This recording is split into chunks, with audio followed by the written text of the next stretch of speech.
All right, I'll call the Board of Commissioners meeting to order for March 16th, 2016. Pledge allegiance to the flag. Allegiance to the flag of the United States of America, and to the republic for which it stands, one nation, under God, indivisible, with liberty and justice for all. There a motion? to I'll make a motion that we accept the minutes of March 9th. Do I hear a second? I made a couple of minor grammatical changes, so other than that, didn't change the contact. We had some discussion whether we could put Ms. Roulette's name in here, and it was decided by Howie that because the public had been there, the press had been there, that we could do it. We didn't have to worry about HIPAA rules. Okay. I think it was, my thought it was important just for historical record that somebody will look back 20 years from now and say, oh, they had a resident that was 105. Yeah. And anyway, Okay. the All good those- minutes. All those in support of the motion say aye. Aye. Aye. Aye. So voted. Hales location budget, Did you want to do some public input? public input? Yes, John? Representative Comeau has Yes. asked me to relay a message to you that you're all set on the protection grant. Oh, good, thank you. You can sign it. You Okay. just wait until the AG office get back to them with some questions. Thank you. Thank you very much. You're welcome. Thank you. In that case, I'd like to have Wanda come up. If we're gonna start the work session, I'm sorry. Yep. Wanda has the victim witness grant, needs a signature. I don't know if is it one signature or all three? I think it's just the one signature. Chairman. I mean, Yeah.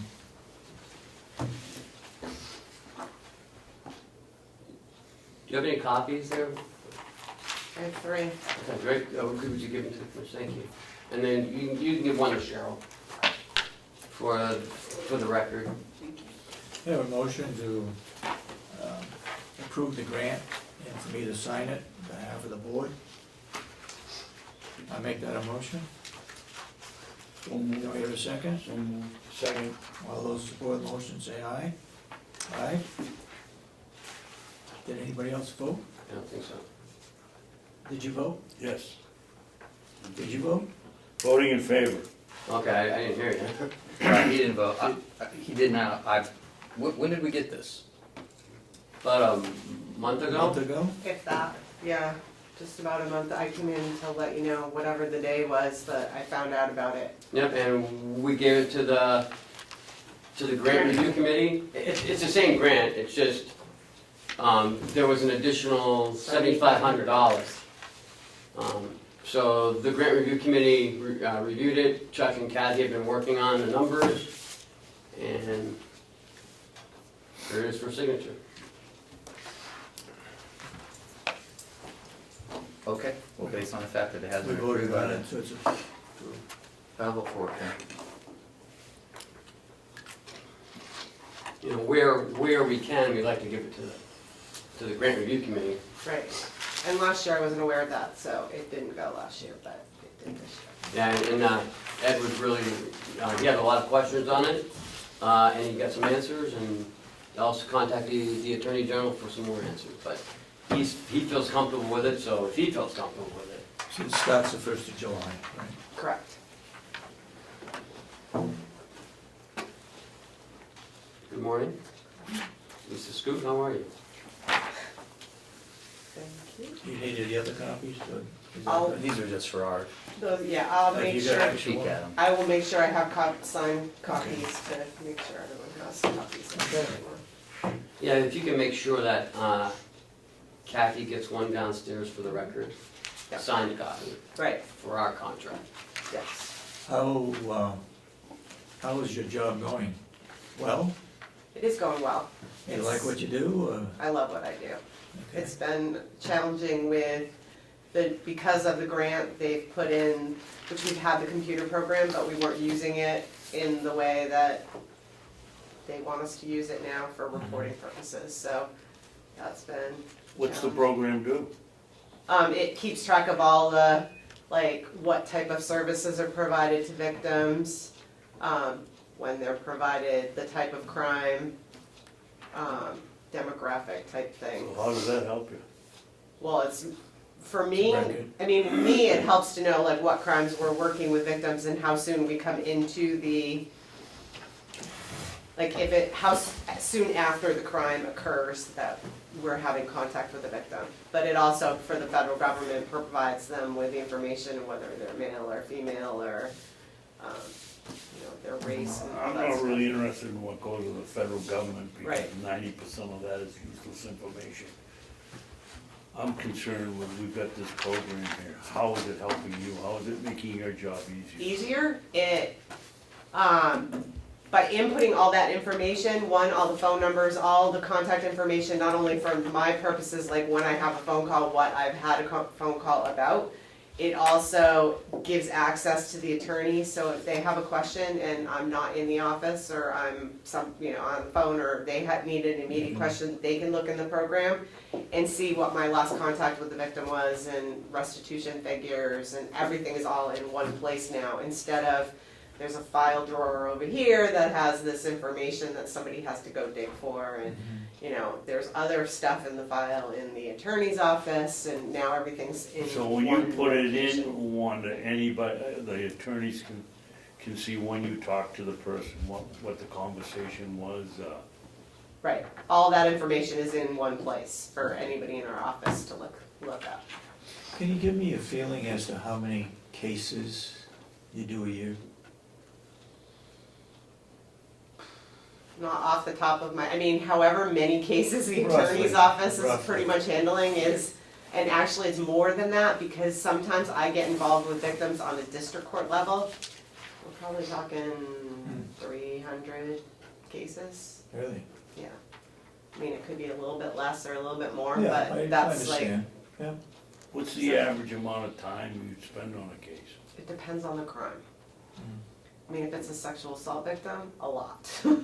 If it's a, if it's a drug case, not really so much. So it varies from case to case. Yes.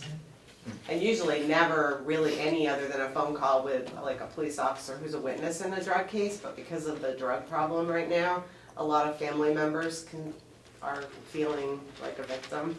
Right. So I've talked to a lot of family members this year that just more, I think, needs somebody to talk to than anything, but. I see. Do you report any financial information on these reports?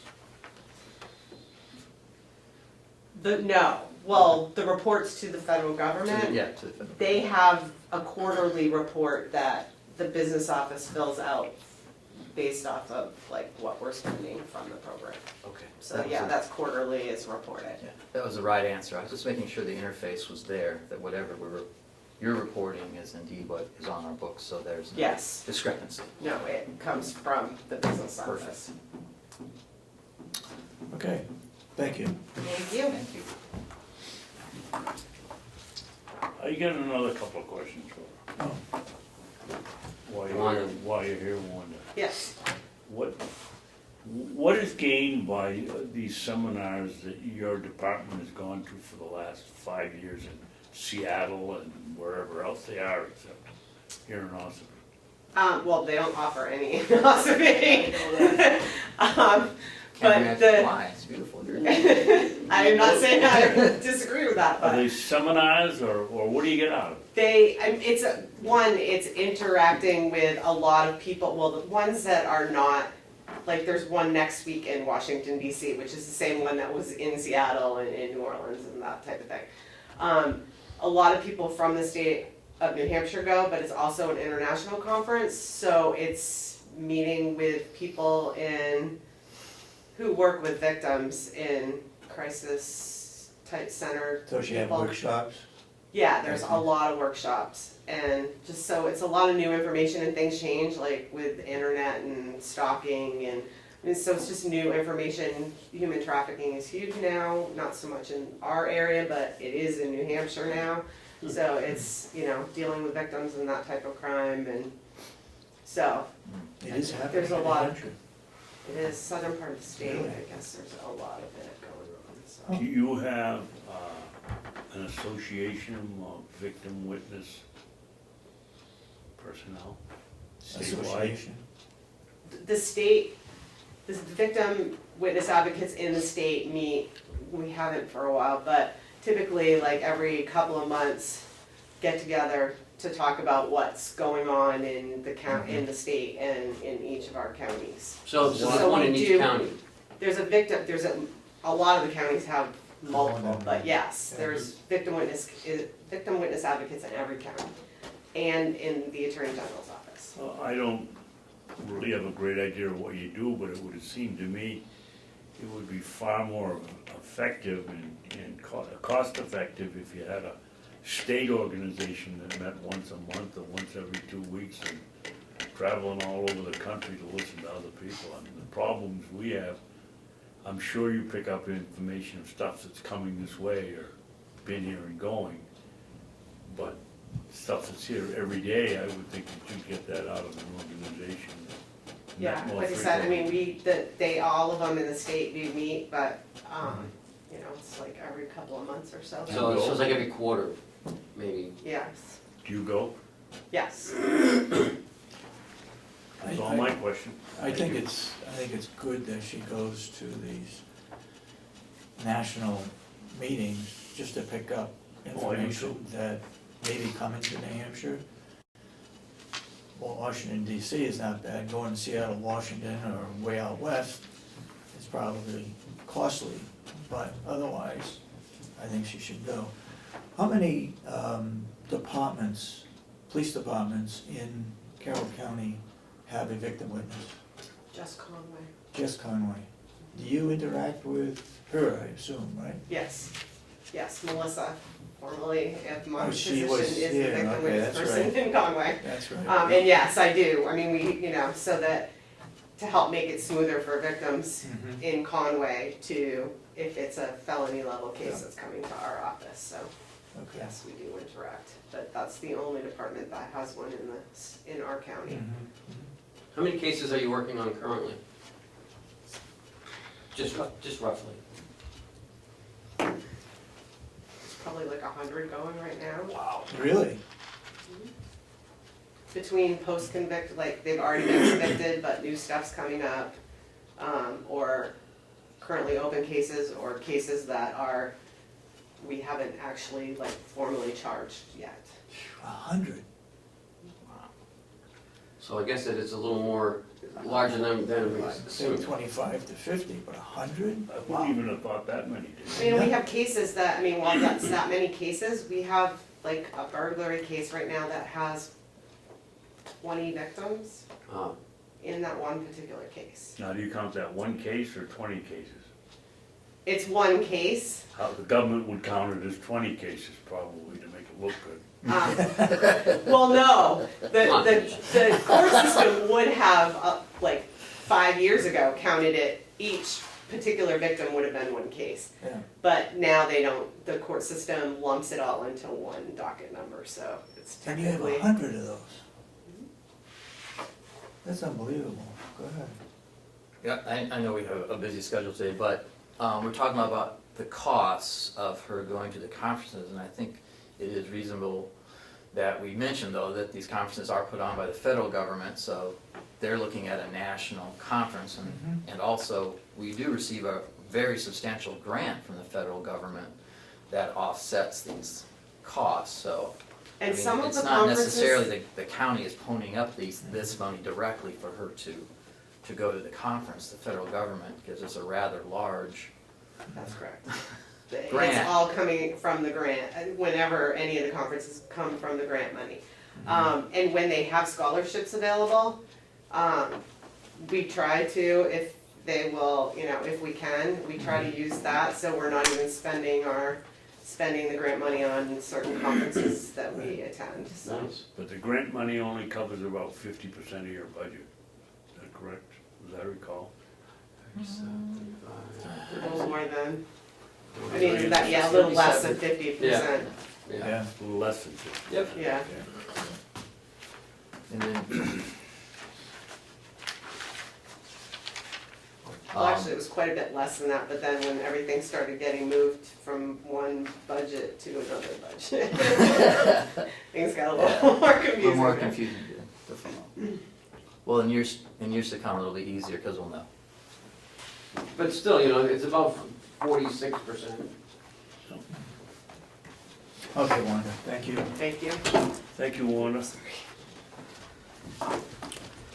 Next is Lisa Scott, or Scoot, Scoot. from the Register of Deeds. In your packet, you have a letter and a holiday schedule from Lisa. Lisa, you're on. Good morning. Good morning, Lisa. I just would like to show you the plans for the holidays closures for the calendar year. We will be posting these on the internet site once we go live. I thought I'd present them to you before. Excuse me, Lisa, why can't we post it on our county website right now? We can put it on the No. county website. And then when you go online, you We can, can link it over, whatever you but I wanted to magic present it you to do. you first. That's right. Good, thank you. It will, most people will be viewing the New Hampshire Deeds website once we go live, if they're doing deeds research rather than the county website, so. That's probably where they will view it more frequently, Carroll County.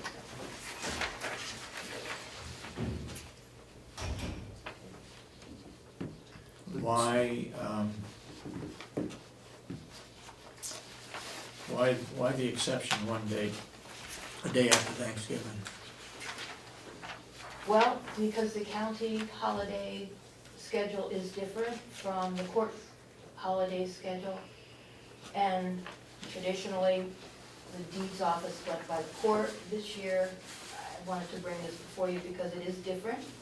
The day after Thanksgiving is not on the county holiday schedule.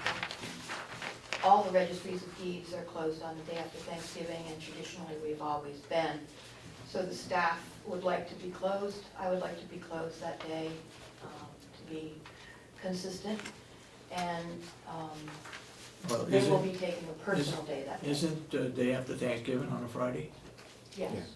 So, It's not on the holiday schedule for the Carroll County. Right, this is her schedule. Okay. And most of them match up with our schedule, except the With that day after exception. Thanksgiving. That's the only exception. so we have 11 holidays? 10? Yes, 10. 10. Well, and then we get We have two. 10, and they have 11? No, No, they want to use a personal day. We all have 2 personal days. Okay, go ahead. Mr. Chairman, I have absolutely no problem with this as long as they all agree, if you're gonna close it for the day, they all agree that they take a personal day. they all have agreed. I'll make Okay. a motion that we accept, if we need a motion, that we Go ahead. accept the schedule given to us on March 16th, which makes the day after Thanksgiving, the registry will be closed, but all employees will be taking a personal day. Second it. Any Second. further discussion? All those for the motion say aye. Aye. Aye, that's so worded. Thank you. Thank you for bringing that Thank to you. us. Looks good. Thank you, Lisa. Anything else? Any idea when you'll be going online? Okay, never mind. Moments after the delegation votes to go, to ratify the budget. So you're ready? I will call the vendor, they'll have to do a last save of the documents, which will not take much time. We're ready, Okay. How's the income coming in? pretty well. February was better than last year, January was just a little bit better than last year. So we're doing okay. Do you think you're gonna meet the budget Yes, projections?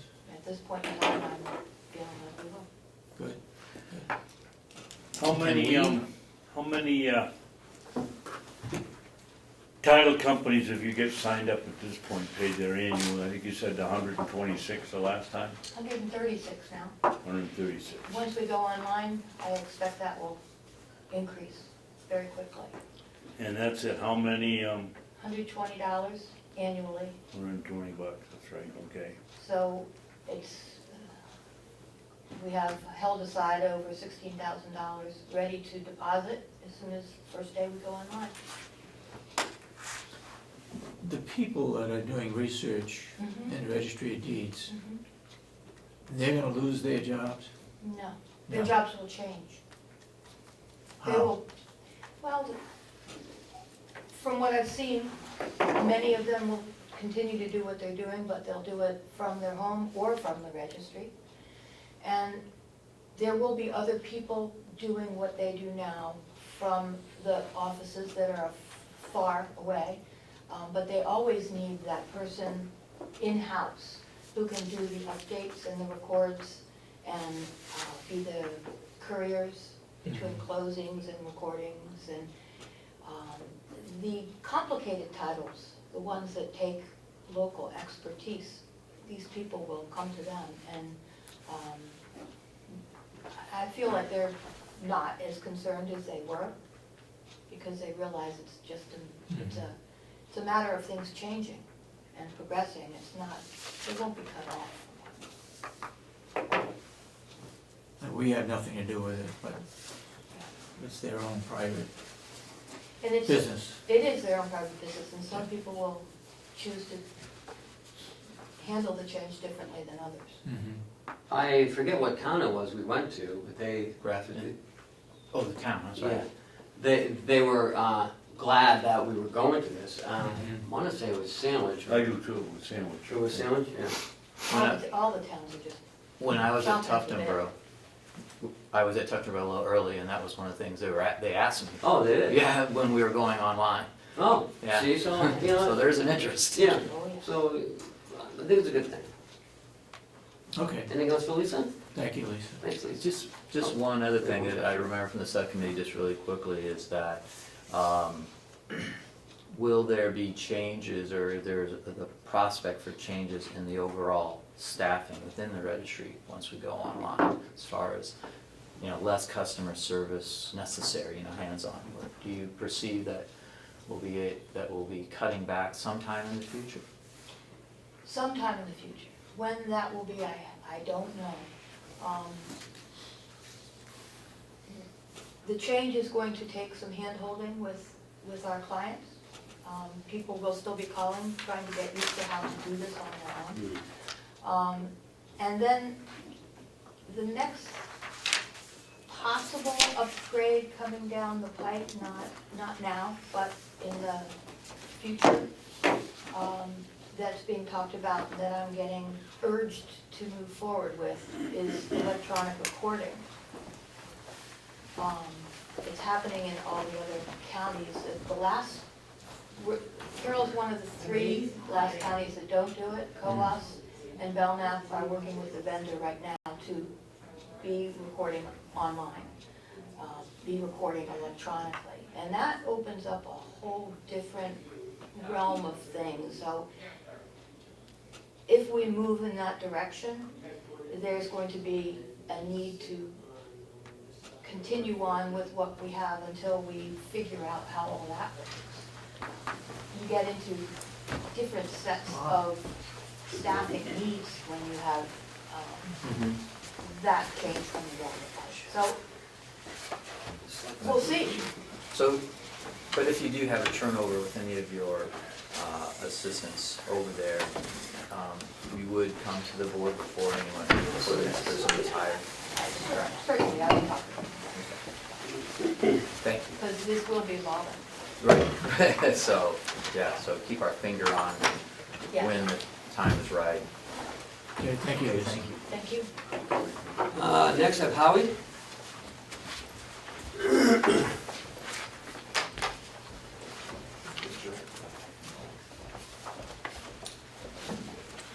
Commissioners, I just have a couple of minor things for you. One, by way of housekeeping, if if Ken approves, got a call from the business office yesterday, and the contract that was signed 1 week or 2 weeks ago is not to be readily found, so another signature on that, on this great American one, would solve some hunting problems downstairs. It's something you already reviewed, it's the financing package of the new copiers.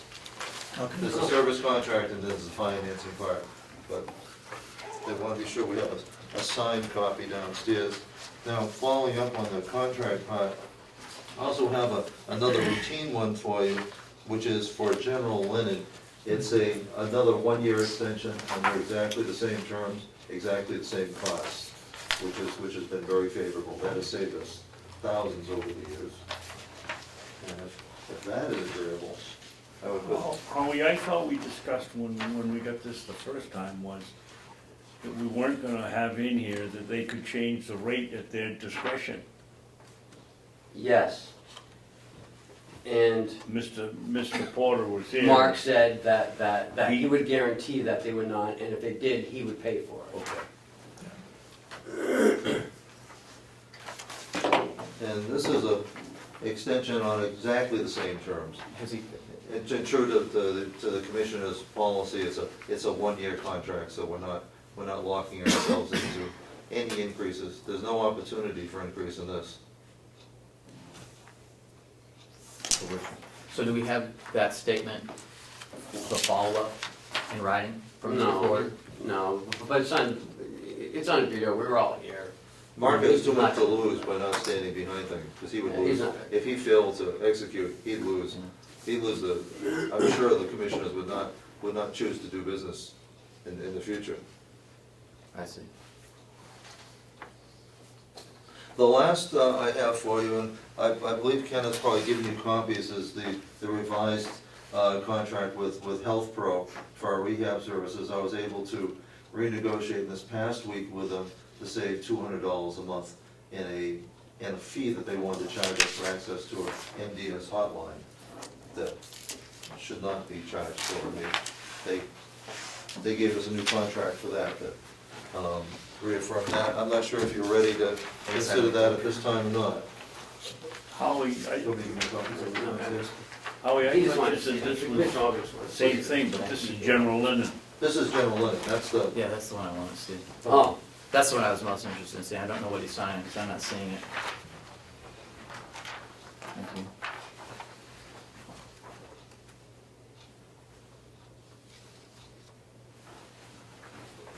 maybe you have to sign here, I think, This is for 1 year. customer sign here. Does the general linen contract have an automatic renewal in it? it does not. It's only for a year anyway, right? It's for a year with no auto renewal. Without your signature, it would not continue. How is this working now, Howie? We've got an extension, it's 40,500, $778 a week. You and I sat down with General Linen about 2 years ago, because they were stuffing the closets and charging us for it. Exactly. What are we doing now? Now, it's flat rate. It's also $10,000 a year less. It's no longer We went to a variable. bulk rate. Well, it's no longer, it does not, they no longer get to set the rate. So we're paying them a flat fee per week. And it doesn't matter how much or how little, they have to maintain a power inventory. But they can no longer front load costs onto us. And it's worked out exceedingly well. And it's literally saved us $10,000 a year. And what are we doing now, face cloths and hand No, they're towels? All taking towels, out. all flats, and all flats are done by General Linen. And So what do we wash? we're washing towels, face cloths, Face cloths and towels, or just face cloths? just face cloths, at this point. Now, Who's doing our towel? General Linen is. It says here, this week cost us, has the hand towels and washcloths removed. They're doing the bath towels, we're doing the hand towels. Now, with Okay. if the delegation approves, as we hope, with the new equipment for the annex, we're gonna be in a position of renegotiating that. With the new equipment, the hope is that we're gonna be able to take in more of Meaning our a new linen washer? ourselves. Exactly, that's what's been New washer budgeted for. and dryer. And through the first cut, it has been approved. We'll see what happens with the final.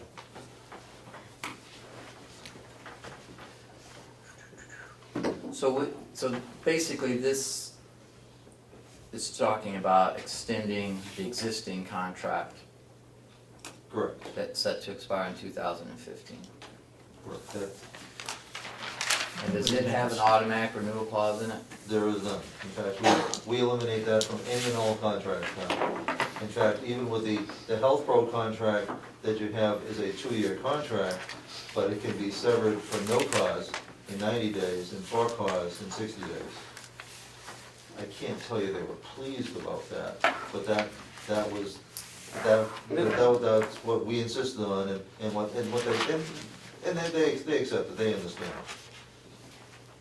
But what it does, it gives us a 2-year pricing guarantee, because it's a 2-year contract, but we can sever it 90 days for no fault, no cause. So the advantage is all to the county. You wanna talk about this therapy services agreement? That's just what we're talking about. That is for 2 years. That's the health pro, that's the skilled care that we were talking about? We also changed there was a section in there that if anything ever if there were ever any legal discussions, the court of choice would be New Hampshire. Not Nebraska. Correct.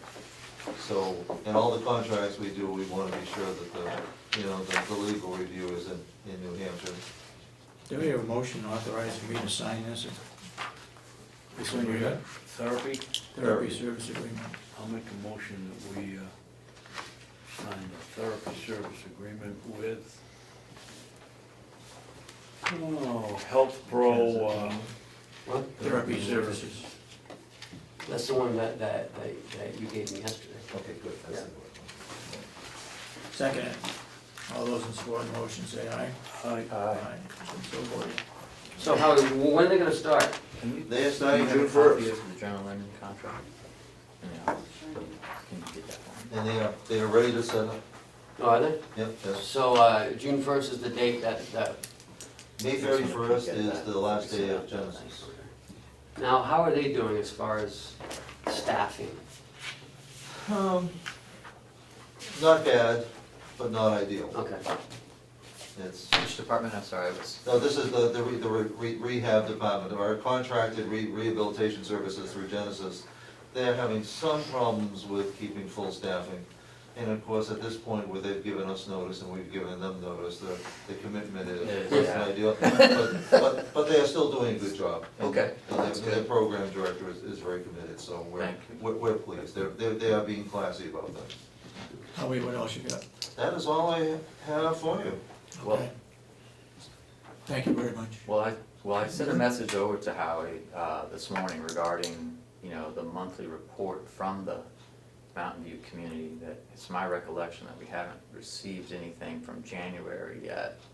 So Regarding what? What's it? just regarding their, the report, he usually comes in and does the report. I know it's usually compared to the, No, there's a little bit of a lag at the beginning of the year because it takes a little bit longer to close out 2015. So some of the numbers, so I have all the operational metrics for January and February.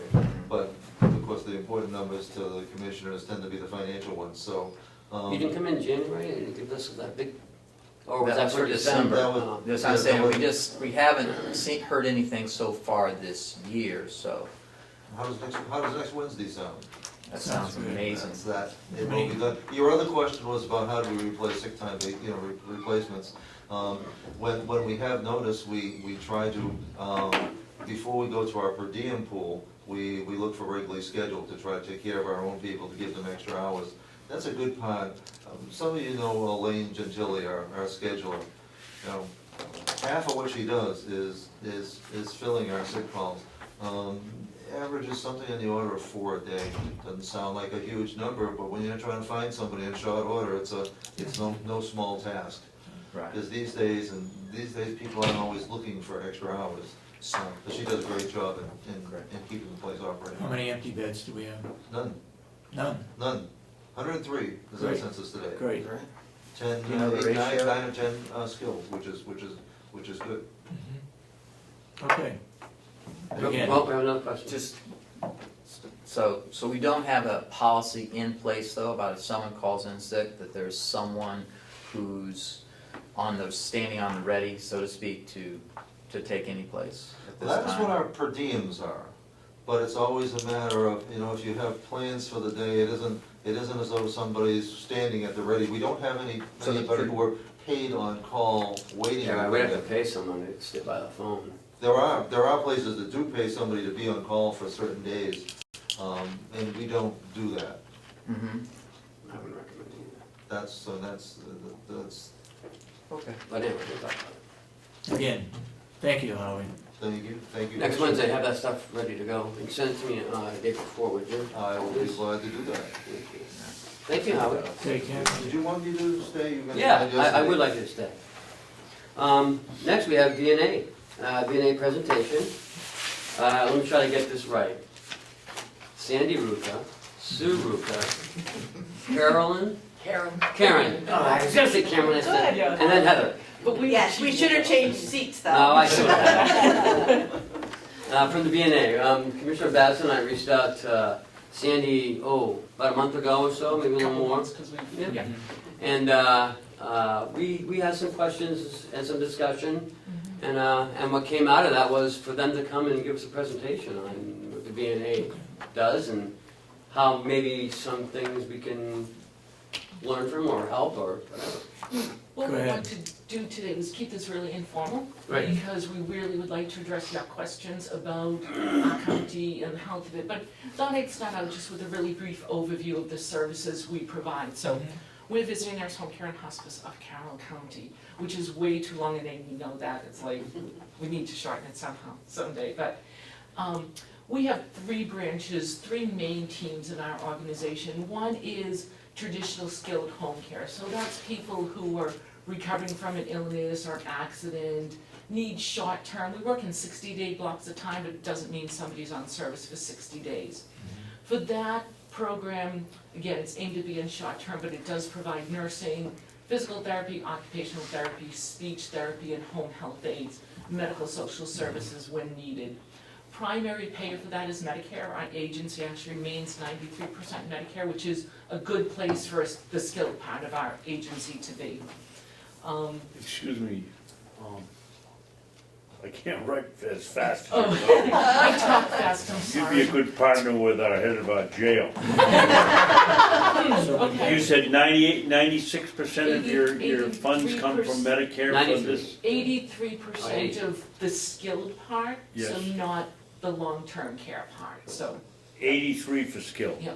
And that's Of the whole organization. of the whole organization. Okay. Unlike hospitals and everything, Medicare can be profitable for us. That's eroded over the last 5 years hugely due to sequestration, just general rate cuts, a variety of things. So many years ago, it used to be that for a home care agency, Medicare was your bread and butter. That's no longer true. Most home care agencies lose money on operations no matter what you do. So Medicare's not that piece that it used to be, however, it's a really important piece for us. So that's the skilled part, again, short-term, aimed at getting people up and running.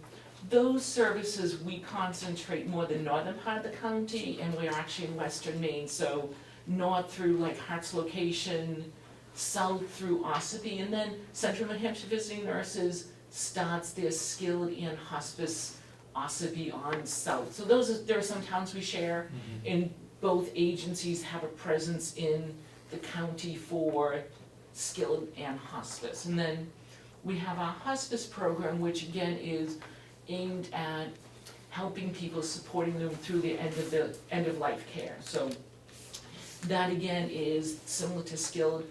Primary reimburser is Medicare, although the system for reimbursement is different from skilled home care. Are they all volunteers? No, we have a great volunteer pool, but both Medicare and private insurance pay for hospice. Just backing up to skilled care, we're paid on a 60-day episode, similar to like long-term care, like they set this and it varies from patient to patient depending on how we answer certain questions on a huge unwieldy document. We get reimbursed for 60-day episodes of care. out of that comes all your services. So it's kind of like a checkbook, but you have to balance what you put in for services. Hospice pays us a daily rate, but again, out of that comes all services. So under hospice, paid core employees are, Do you want us to ask questions as you go Sure. along? What do you mean, hospice pays you? Medicare pays us. So Well, the hospice rate is a little higher. Right, the hospice rate is per day. Okay, so we get, say, And did I misunderstand you? I thought you just said hospice pays you, meaning They are VNA. hospice, so they're reimbursed by Medicare to provide hospice services to the patients that they serve, Okay, both in the that's what I community thought and was in the happening. I long-term thought you care. were saying, Yeah, yeah. they got the money and then paid you people and you It's a people. Medicare benefit. it's a Medicare benefit, so, and it's a separate benefit from traditional home care, so. Hospice care, they get nurses, you know, very limited therapy, but we certainly do it if somebody needs a physical therapist for safety, for transfers to assist with family. A lot of family-focused support, and family is global, so social worker, clergy support, volunteers, we have home health aides, homemakers. We have a huge volunteer pool. We have a volunteer coordinator who started a couple of years ago, grew our hospice volunteers from 7 to 30 people. We have actually a hospice choir that all volunteers will come and sing in a variety of different ways and manners. And also a huge outreach so that through the volunteers and the home health aides, family gets respite care. So that if they need to go out and about, there's volunteers versus paid staff that can come and stay with people. We provide hospice care in Merriman House. So the same type benefit, whether it's residents who reside there right now, or, you know, if we have people in the area and they need a place because they don't have a caregiver anymore for hospice. So, in how many bed is that? Merriman House, so 45 With beds. 45 beds. Yeah. Wow, really? Right, Yeah. but they're not on hospice, but they Okay. can, they can, when they're living at Merriman House and they're on, you know, either Medicaid or private pay, that's their room and board. A hospice comes in as an adjunct service. Yeah.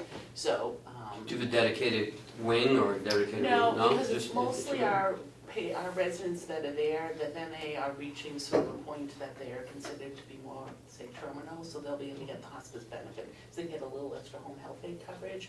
They can get, the volunteers is a huge component that really helps supplement the staff of the hospice for those residents, so that's really good. And this is located where?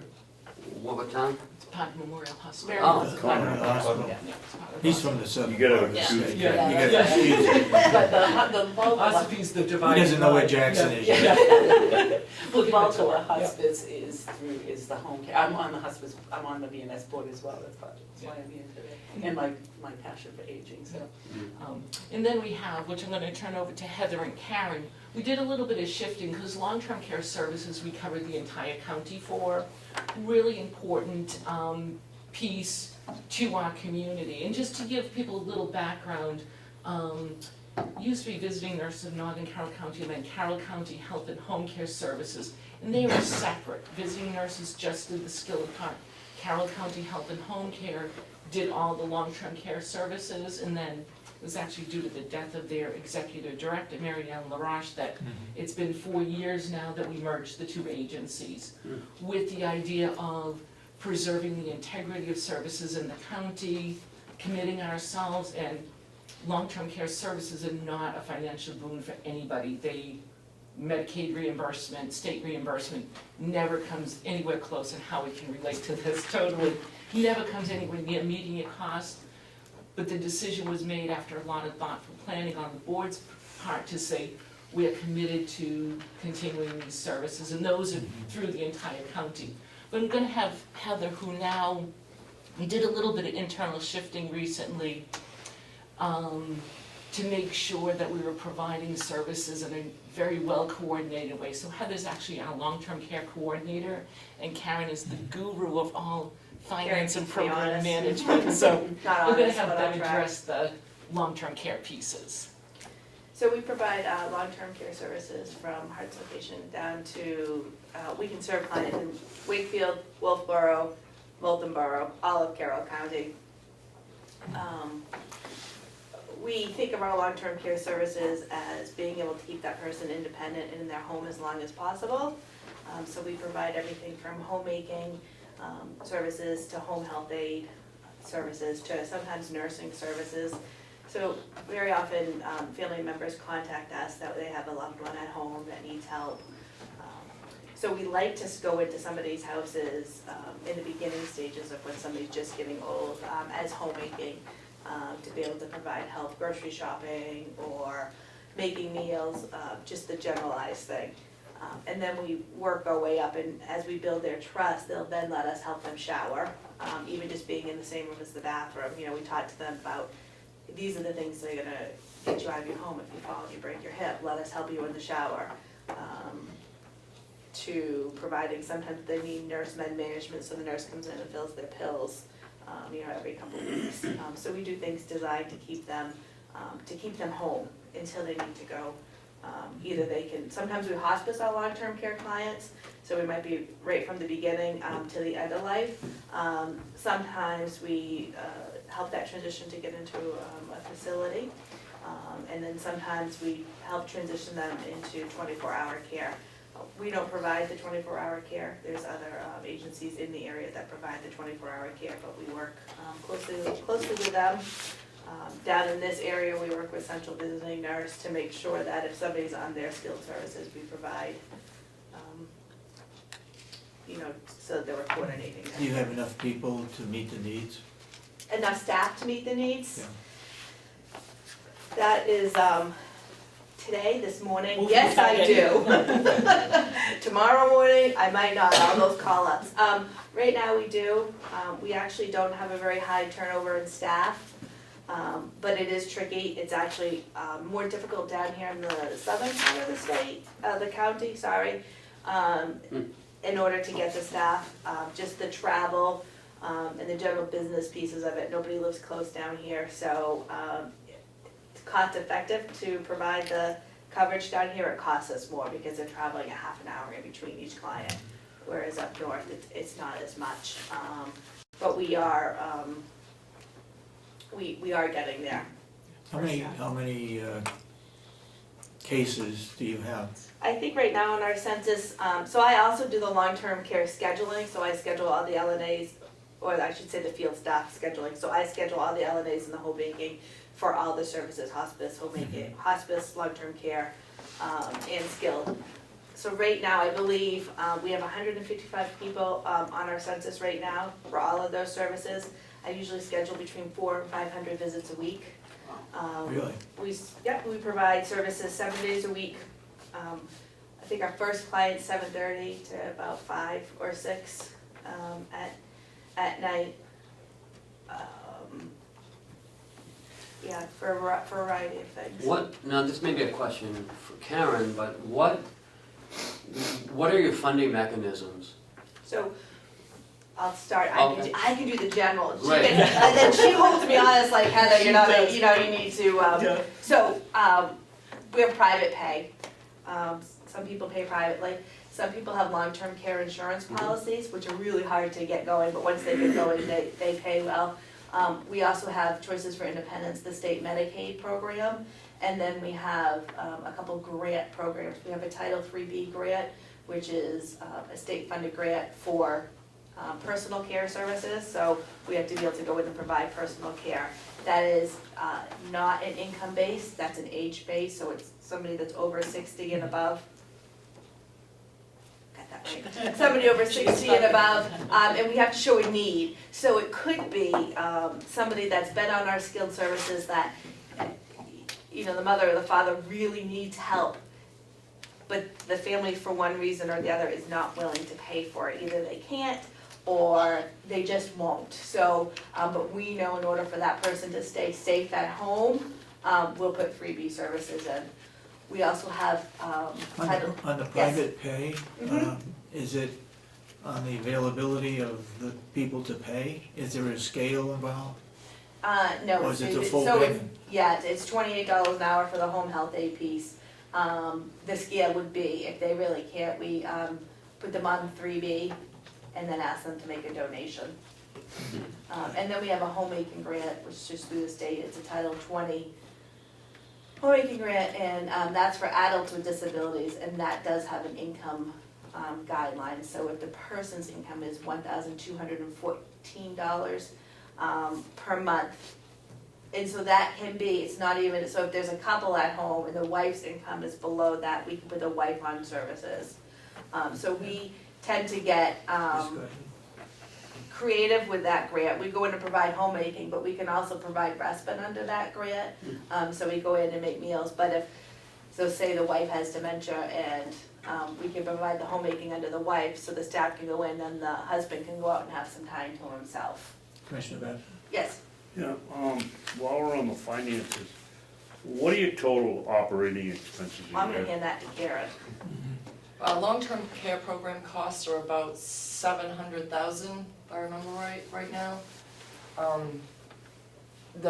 What Heather was talking about, the Title 20 and Title 3B program, we take major loss on that, as we know the state just doesn't, they don't pay. And the CFI program, actually, the state did just give a slight increase based on the past few years. Title 20 and Title 3 program right now are just coming back up on the table with the state. They're getting ready to start developing the new contracts. We're not sure where those programs are going right now.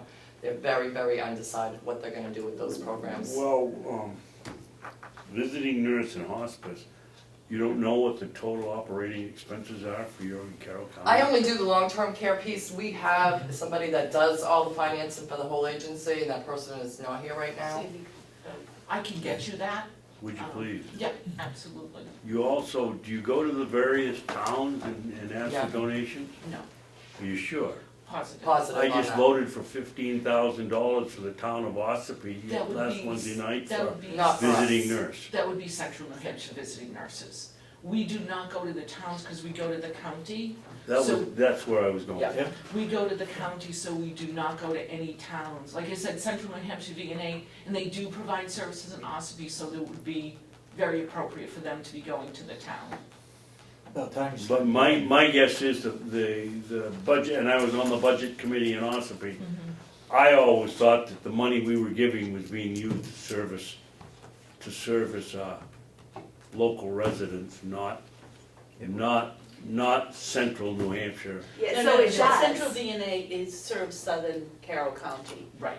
This visiting nurses serves northern Carroll County on the skilled care, and Central VNA, it's not Central New Hampshire, they serve southern Carroll County, Wolfboro, Ossipee, those areas, so the local residents in the southern part of Carroll County. How do we find out then how much we're paying for Carroll County services for visiting nurse and hospice? You mean for, The whole thing, I mean, you we've would, got $75,000 here that we've approved for you No, people, That but $75,000, if I remember right, the numbers in my head, is about 11% of our cost, is what the county supplement. that can goes we State- get the figure for what it costs for VNA, for service and hospice, for services, all in Carroll County? For the central BNA? No, I mean, No, for for us. what it's costing us, I mean, apparently these aren't even the same two organizations. No, So the money that you guys at the county helps us out with goes towards our long-term care program. It's It goes- very Which is confusing. countywide. 13% of that $75,000 goes towards our CFI program, and 9% Title 20. is our Title 20, of all our funds. And CFI is what, Karen? Choices. Choices for Independence. It's, so Is that stay-at-home, long-term? Yes, Yes, Academy? yes. your funding. 13% of our costs are funded by the county for CFI, 9% by the county for the Title 20 and 3B program, Your funding is going for the entire Carroll County long-term. long-term care program. Because this VNS The provides. state funds 65%, private fees and fundraising do about 25%, and the rest is coming from the county. But this You people VNS, give money to Ossipee?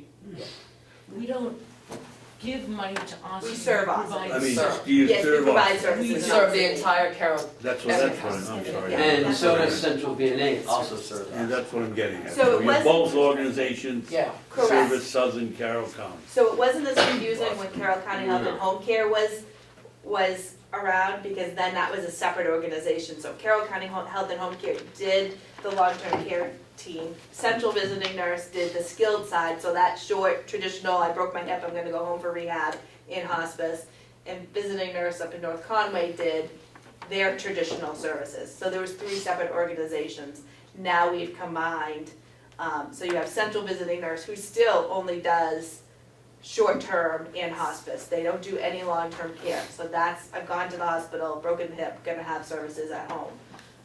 Up in North Conway, we now do both. Our traditional skilled and hospice does the short-term. Our long-term care team does the whole county. So, Which one of these organizations has, I can't remember the figure right now, but it's about $750,000 in the bank. Is that you people or is that Central? Both organizations, I can't speak to Central, have some investments that were put in to board restricted funds many, many years ago. It helps offset operational losses when we need it. Most organizations, and ours too, no longer are, it's a real struggle to make any kind of operating profit due to Medicare cuts. Medicare's cut us and our expenses go up. Cost of employees goes up, everything goes up. We know that going to the grocery stores. So all, like for our investment funds, that's all board restricted funds, never intended to be used for operations. So that if disaster strikes, we can keep functioning for X amount of days. So we've become pretty dependent on our fundraising activities and community support to offset operating losses. I think one thing you want to think about is how the population has changed. And Getting older. Right, Getting older. and I actually brought a copy of the report if you want it, it's also on our hospital website. We just did a community health needs assessment for, and it's all Carroll County level data. Excuse me, what website is it on? It's on the Memorial Hospital one, and one should be on the Huggins one as well soon, but is it on yours yet? No. What year is that dated? It's fresh off the Right now. press. Yeah. Some of the data is a little bit, it pulls from data that's available. So some of the data in the report is older, the report is now. I think the striking point, and to pass that on, so we did the whole health assessment, then we decided 2 priority areas. One was, 3 priority areas, one was substance abuse, one was healthy aging, and one was obesity. This is the sub-report on the healthy aging, the full report is available elsewhere. There's some dramatic figures in there. 48% of the population in Carroll County will be over 65 by 2030. 48%. 55? Over 40, they'll be over 65 by 2030. 65. Yeah, so 65 is younger now. It's not the way 65 was. I feel better already. Yeah, we're totally on that. That is not old, but it's a dramatic increase. The population of the over 85, now granted it's a smaller number, that's gonna increase by 129%. So we are talking an older, frailer population in the nursing homes, because they don't go to the nursing homes until they're very frail. So that's why it drives the cost up from nursing homes, because they require more care. But even at home, we are talking about people being at home longer with more chronic illnesses. It gives some figures, stats in there on those over 65 who have 3 or more chronic illnesses. So people are living longer, they're a little frailer, and they need more support. So the long-term care program in particular, I mean, the skilled is separate, that's, okay, so someone has an acute injury or whatever, and they go home and they need services. Both visiting nurses provide that care. That's wonderful, it's awesome. The hospice again, and then, but the long-term care, the things that keep people, give them that little support they need at home. It gives them the homemaker, it gives them a home health aide going in and making sure that they get, you know, some care, that they bathe and that they take their meds correctly. We know one of the reasons for hospitalizations are people aren't taking their meds correctly. And so they either don't take them because they can't afford them, they overtake them because they forget. That's one of the more frequent causes of hospitalizations. We're also working with visiting nurse, the hospitals are collaborative on looking at like advanced care planning. So people are really making better informed choices about what do they want the end of their life to look like. So these are some of the partnerships that we're doing, and we're starting in the north, but we're working with the public health, which I was the former president of the public health board. CP3H, and we're trying to coordinate a lot of our efforts, Howie's been part of this, to say, how do we work as a county to make sure we don't duplicate services, and then we also make sure that people are making the choices that they wanna make. So you're not having expensive end-of-life care if that's not what you want. So getting people to think about it. So I think that's where we're coming from, striving to have these partnerships to really provide the right care for people in the right setting. People may need a nursing home. You know, our mom doesn't have $750,000 to pay for private care at home for the remainder of her life. If she needed more care, she's gonna need to be in a nursing home. Everybody's different, and that's what we're trying for. But I think the funding that comes from the county is really providing the long-term care services for the entire county to help people stay in the best state that they can stay by giving the little bits of support that they need along the way. So it's that homemaker, it's this, it's that, so. And truly, the long-term care services are meant to be, quote, non-medical, so it's the supportive services, like Sue said, it's the home health aides, it's the homemakers. Oftentimes, those people are somebody's only socialization for the whole day, and their only point to make sure that they're truly doing well and don't end up with an injury or accident. So, and then if they note problems, it's referring to like the skilled part of home care, or Sue said, like hospice, we have a behavioral health program for geriatric depression. There was statistics that say in 40%, they looked at a home care population, kind of the skilled group, but also looking at the long-term care. Due to social isolation, due to a variety of factors, aging, probably 40% of people in our home care organization, and between skilled and long-term care, our census is well over 200 people, 250, suffer from some depression that impedes their ability to get better. So we have a behavioral health program that a skilled nurse goes in who has specialized skills to help people deal with those depressive symptoms. So we look at long-term care, utilizing those services. There's also, along with our community partnerships, we're committed to working within our community. So there's other programs, Matter Balance, which is a fall risk reduction program, which has been launched through Memorial Hospital, Maine Health, in our Community Health Collaborative, Better Choices, Better Health. All of these things helping the population manage their chronic illnesses better so that we age healthily. The community needs assessment that Sue just handed out, there was a public forum on Monday. Again, this was the northern part of the county. Well over 100 people attended that. It was amazing. And I was sitting with somebody from Concord who said, we don't get this turnout in Concord. And you did in Carroll County, but I think it shows our community's commitment to issues, to the aging issues. And there'll be one in the southern part too. Yep.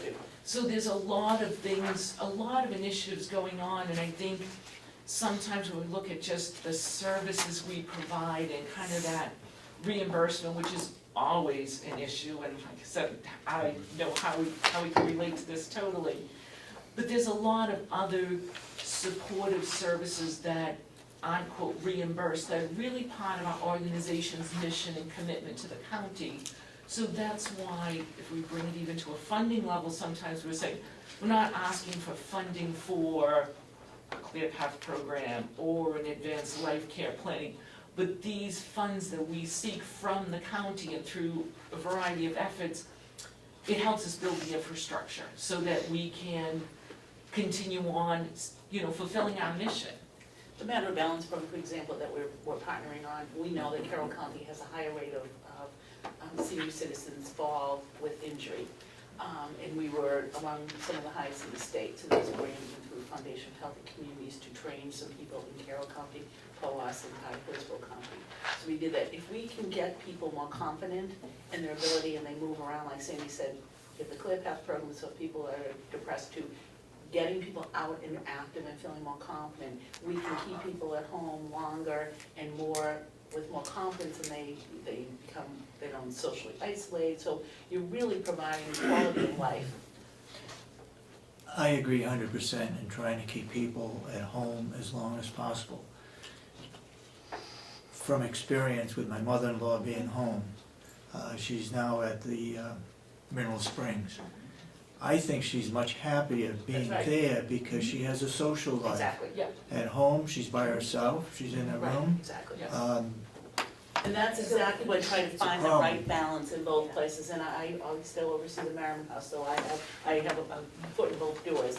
And I think exactly, it's finding the right, but even if they're in the nursing home, we still want them to have the best quality of life that they can Sure. have. We want somebody to be able to be. Nobody mobile, wants to be in a move. nursing home. They don't really. wanna be in a nursing it's home in appropriate. part because I think people don't, never, my belief about the nursing home is people always, you always have people in the community that will say, I'll never put them in a nursing home, promise you never will.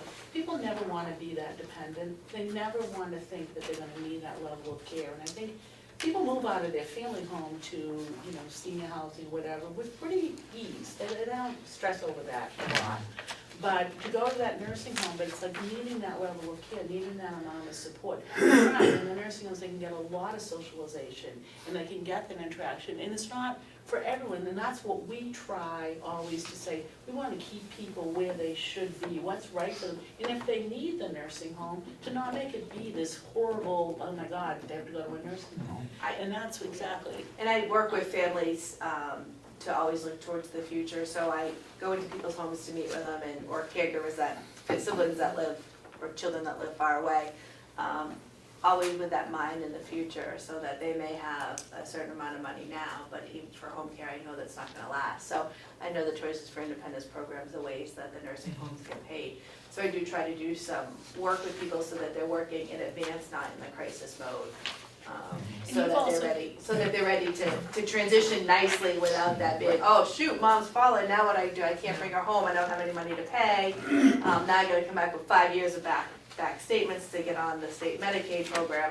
I work with them and we talk about that ahead of time so that they can start getting their ducks in a row. And you also do things to help them if there's other resources like fuel, Yeah. like make the reverse to service lanes or get, I know, you and I worked on a Yep, couple of people. Meals on Wheels. I'm from the area, I'm a native. I'm committed to the area. I have a son that's a cop in the area. I'm committed to this community, even the south, even though I grew up in the north. So I know the resources in the area, so I get people connected, whether it's I don't know as many in the south, but whether it's the Catholic Church that has an extra pot of money, Jen's friends or whatever, whatever they need in order to stay home or make that transition to the next step. I know Linda feels guilty that her mother's in a nursing home, But people are. but it's also driving her crazy, having to take care Yeah, of her, We're making trying sure to somebody's change, home. so people shouldn't So it's feel both guilty. ways. Exactly. Yeah. And also I'm glad you mentioned that, Dave, because the other thing is, there's a tremendous amount of caregiver stress. When you're trying to care for a relative at home and you're the only go-to person, we try and support people. We have a caregiver support group. That's a tremendous burden on people, and we find that if people are at home for, quote, too long, people can't be their son or daughter anymore because they're so stressed being their caregiver. If they transition to a facility where somebody else provides the care, they can go back to that role of being a son, daughter, brother, sister, whatever, and take away that stress and the guilt, because, and as Sue said, sometimes the thing we dread most here is, oh, I promised Mom she'd never go to a nursing home. Those are promises I think some people easily make, but nobody understands the reality of caregiving unless you're in that situation. Yep, exactly. We talk about that with spouses too, because it's really sad when you see one spouse put away their health needs, put away everything to care for that other spouse, just to keep them out of a nursing home, and then you have both of them, one of them goes and the other one goes quickly afterwards. Sometimes it is better for both of their people's health. It's really looking at how do we really work together as a community to say what are the needs and how do we meet the needs of individuals? And again, I'm with you, Dave, let's not make people feel guilty if they need, that should be part of this could be a transition that this person will move to, somebody else, it may be a different transition. We wanna really normalize the end of life planning and aging and make it be as comfortable and as easy a conversation as people do about childbirth. I'd like to go back to the financial That's what I was just gonna And, say, 'cause and, I went downstairs and I got some information. okay. And this question may not even apply, but I'd like to ask it anyway. We spend a lot of money in this county on our Bureau of Elderly and Adult Services. Adult Services. It's just escalated out of sight. We don't really have any control over it. Do you folks get any of that money? We work with the state, the Bureau of Elderly and Adult Services, to provide, I don't know what funding source you're, It's about $5 million that we That pay. that goes to the Medicaid? state. Yeah, I think, It goes to the It goes to Bureau the- of Adult and Elderly and Adult Which is is- Services. that the What Medicaid? what are we Which is paying for? Medicaid We money. paying you people? It's the Medicaid money. It's Medicaid money. Because there's a couple pots of money in, like, one's in general funds, one's in other funds, and some of it through BES is to fund programs like CFI. The others are to fund like the state block grant program, so Title 3B and Title 20, and it gets confusing. We work with our home care association, and we have a lobbyist, and it looks at both the long-term, it looks at the Medicaid and those funds, that really will ask the state those questions to say, okay, there was $5 million in this pot of money, but it never got paid to the agencies. It never got translated. It appears to us that there's funding left over. That is why last year, after probably 9 years without a rate increase, that CFI got a rate increase.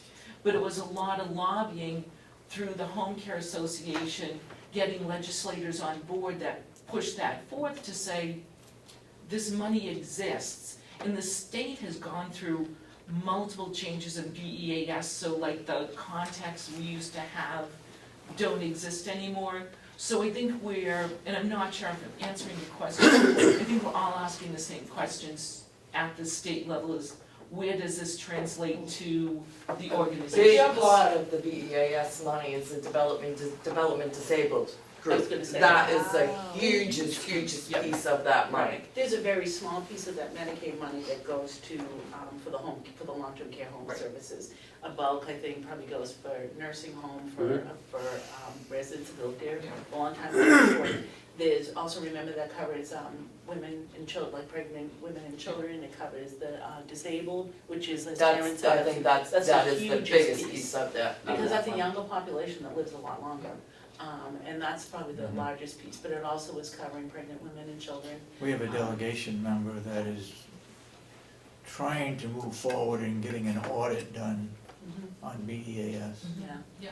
Oh, and They have it's just- done major the past few years, so much restructuring within the BEAS unit that we can't even figure out who's doing what anymore. We can't We figure out can't why figure we're out why paying. we're paying the money. Yeah, well, and Well, if you figure it out, will you share it with us? I think those are the confusing things, is like, there's a disconnect, and that's why we do work with our home care association, to try and delve into, ask those questions.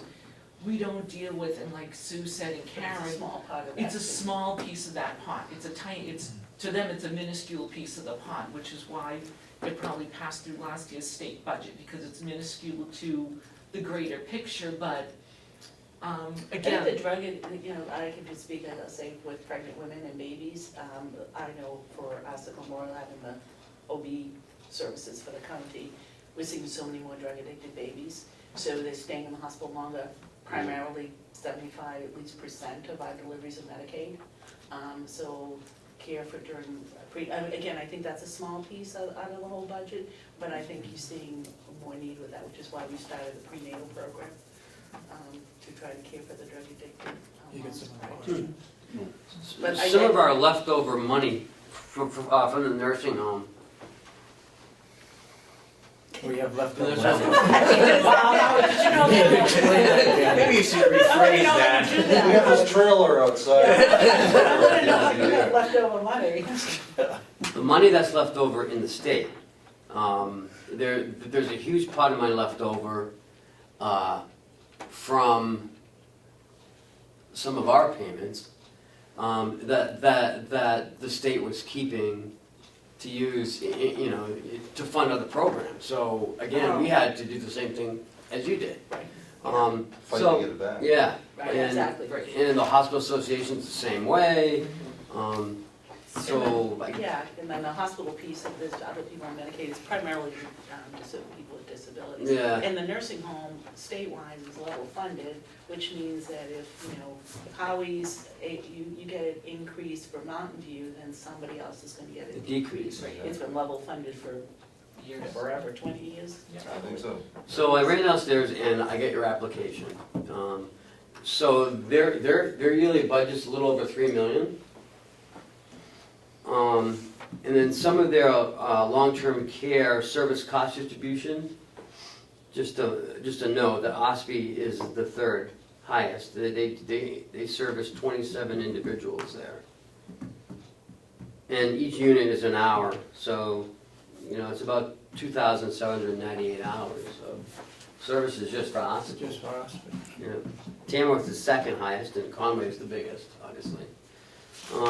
And they're right, 9% of the county funds go to Choices CFI and 13% go to the Title 20 and the Title 3B.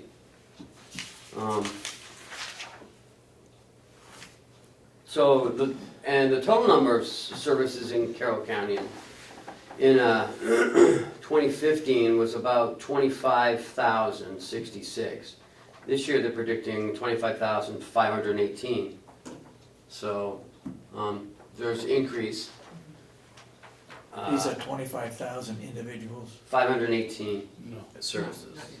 No, no, it's not. units. Hours. Units, yeah, hours. Okay. So that's like every day is a unit. Every hour. Every hour is a Hour. unit, okay. So it's about 225 residents a year. And, as we anticipate the county aging with those statistics, that's only going to increase. Mhm.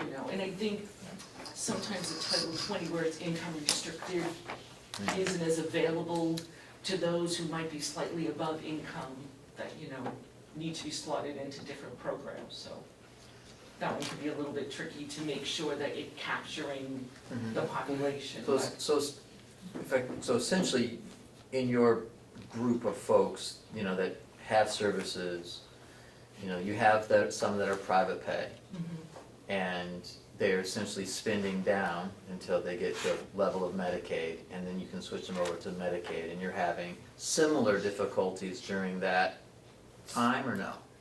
Typically, the people that are private paying will not be on Medicaid for a long time. They wouldn't be on Medicaid until maybe they spent out and had to go to a nursing home. The people that we know that are close to being eligible for Choices for Independence, so to be eligible for Choices for Independence, you have to have a monthly income, and this is a single person, of around 2,000, and your assets have to be less than cash assets have to be less than 2,500. Those are the people that are. Same as the nursing homes. Yeah, it's the same. Same as a nursing. nursing home. Those are the people that typically we put on a grant program. So if a family came, so a daughter or somebody comes to me and says, my parents are failing, I go over them, well, what do they have for assets, what do they have for, what's their social security or their retirement coming in, and we kind of do an assessment. I let them know of all the different programs.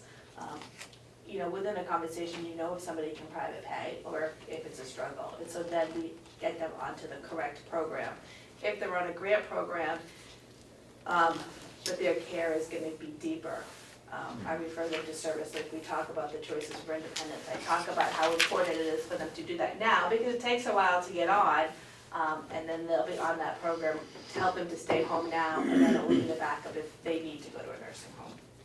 But the private pay people usually have enough money to private pay This for a is while. small, so this is, as we know in the county, what the demographics are. There's a small portion of higher income that are able to either privately for a long time. If they go to a nursing home, they might be paying privately, but we know that's I think the same view. It's a small pool compared to the need of the bigger part of the county, which doesn't have that kind of resource or has a very short-term limited resource to pay privately. Good. We've got to finish up here, so I'd like to change the direction here a little bit. What can we do here at Carroll County for hospice and the Visiting Nurse Association, hospice at the nursing home, that would help you people? I think help with the, sometimes. Besides money. Money's always good. I think we're really working on community initiatives to spread the word, and we were talking about that actually, the community health forum the other days. How do we get the word out about the preventive programs such as Matter of Balance, Better Choices, Better Health, advanced care planning is, as a big initiative. We're gonna, as our group, start providing more community-wide education, but I think it's getting that word out so that people, we talked a little bit about those who fly below the radar screen. How do we tap those individuals who aren't in a system yet and may not get the referral to advanced care planning programs or whatever? So I think it is knowledge, and I think it's just starting to get this almost wave going so that there's an awareness from all of us to say, okay, I may not know what program or what services you need, but make the phone call. Heather at our agency is a great resource, and I could keep her phone ringing all the time. People at Memorial Hospital, any one of us, that if somebody has a need, ServiceLink is awesome. But if you recognize a need in your community members, to just say, pick up the phone and call, just call, because there may be some assistance out there for you, before people end up so declined that.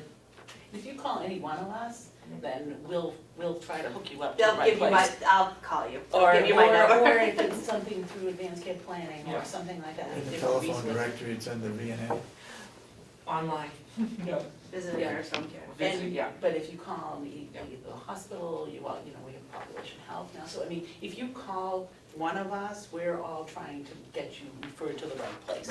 And I think it's getting the word out there that we're out there, that we provide long-term care services, that there's help for people that, there could be help, there's, things around for people that, need services before they're in crisis mode. It's much easier to go into somebody's house and build that relationship. Or our preventive programs too, yeah, like and the preventative Matter of Balance and programs. chronic and Better Choices, those are things that can get people kind of hooked into, just a quick example from our Matter of Balance program, we had a woman who came to the Matter of Balance, which is a 6-week course on, addressing basically the fear of falling in skin, and she was pretty angry. It's gonna be actually in this week's newspaper. Hadn't been driving, had socially isolated herself, and said she couldn't drive anymore because she couldn't really walk. So she came to the program, she took the class, took her a few weeks to get into, just this isn't helping. And then all of a sudden she was, our coordinator saw her at the grocery store. She said, I'm driving, I gave up my walker, I'm using just a cane now. She's so committed to it, now she's becoming a coach for the program. So she got her confidence, and now she's having a productive, healthy, so getting that kind of word out, and these are joint programs that we run, that is, I think, one way that you can help, just spreading the word. And, Howie's part of our aging initiative through CD3H, which we're gonna meet next week. And that all saves cost in the long run. Exactly, it does, exactly. Yeah. And I can send, it's on our website, but I can also just send you a PDF if you want this electronically. Okay, go ahead. I just have one more question. So, as your clients are aging and, I guess the word would be, regressing in their need, regressing in their ability to take care of themselves, and they now are at the point where they should considering transitioning to a nursing home, what can Howie and his staff do to help aid in that transition Open up from more the beds. home to our nursing facility? It's really a bad issue. We have a lot of people that are on a wait, everyone has a wait list. We have a client at home or a patient at home whose husband just died and needs to get into a facility. Everybody has a wait list. Yeah, I think Merriman House is full, I think Mineral Yeah. Springs is probably full. everybody's- There's a real shortage of affordable assisted living. Yeah. There Lake is, County- that's, The county, especially the Mount Washington Valley. Yes. Yes. I had done that assessment. We don't have any years ago. assisted living. We don't have No. assisted living. No. Right. There's a few beds at Mineral Springs, but. That's a real shortage, I would say. It's a That's real- Yeah. And the Sure, problem yeah. with that is funding, truly. It's, they've done several feasibility studies, and that, there's just not enough state funding to there's cover it. And it's been a not- half a dozen people that have moved down to, that I know of, that have moved down to the Dover area to that assisted living facility because it's set up differently. How do you set a priority? Do you set Carroll County residents as a top priority that you Is assist? that right? Yeah, I think we all do Yeah, that. I think we all do that. Or is it based on need When, Well- for nursing Or home both. admission or for the?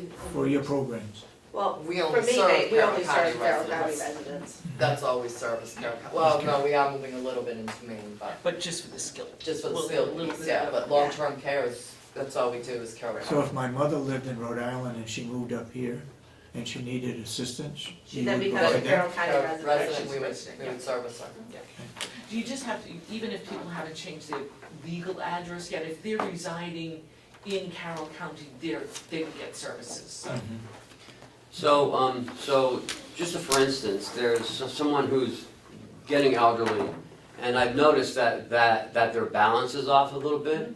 You're referring to me? Matter of balance program. Matter of balance. The Matter of Correct, Balance so there is a program, Matter of There is. Balance. And that's the lady who wasn't driving and now is becoming a coach for the program. And he's We're still offering- driving, right? That's what scares me. There were some people. Keeps turning left all the time. In the southern part of the county, the northern part is definitely taken off of the program, and we're doing it in Tamworth now, working with the Tamworth Community Oh, Nurses. so it's right up the So street. they're gonna be starting this class really soon, so, yes. You know, unfortunately, people have self-determination rights. Yep. And I say that kind of jokingly, but that actually is the biggest hinder on getting somebody care, is that they say they don't need it, they say they don't want it, I don't need help in the house.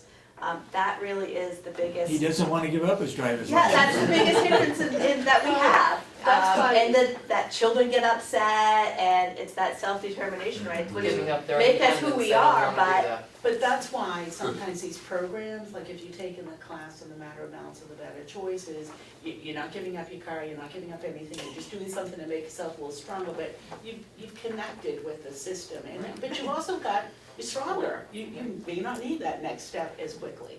So, we all know transportation. is a Frisbee huge issue. Hospital does do a driving education or a test, so you could go down and take that I test. happen to be one of the world's greatest drivers. Oh my God. I say Matter of Balance is a great one.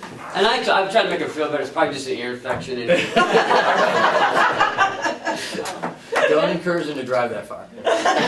So we should leave before you leave, right? Anything else you'd like to share with us before we close our session? Thank you very much. Yeah, So thank you for coming, really. Thank you. Thank you very much for coming. Please call. Call, if you think of anything after we leave, you have specific questions, I think you have our contact information, I have some cards. Please do call us because we are, like Heather said, we're committed to the community and that's not just words for us. Where's your office located? Visiting nurses, we're now located really cool, right next to Dairy Queen in North Conway. It's really cool.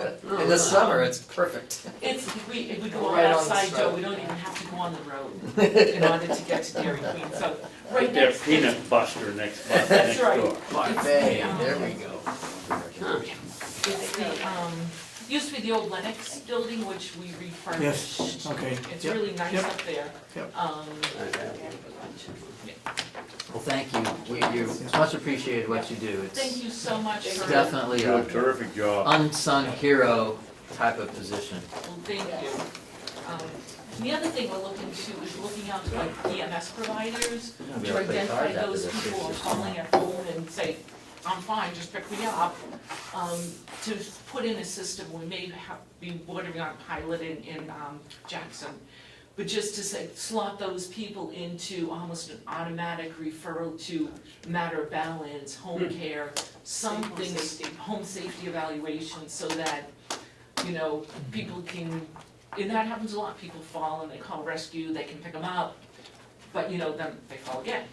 So, and the one thing we didn't mention just is that VMS also does a lot with home safety.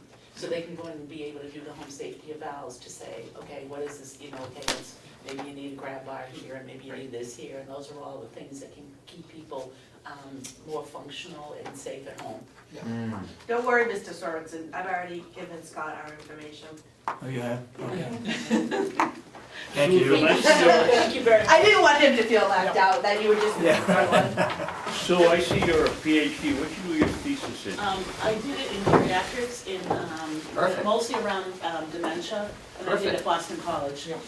And, but it was mostly around dementia and cognitive impairment and better quality of life. So that's what was in total geriatric focus. Finished 10 years ago, but it's really my passion. Thank you for Get someone at the coming. state who can figure out where 5 million is, I'll tell you. Yeah, we're on it.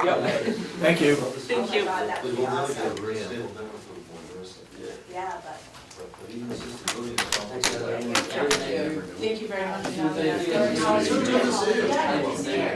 bet you the budget committee, since they gave it everyone, there was only one.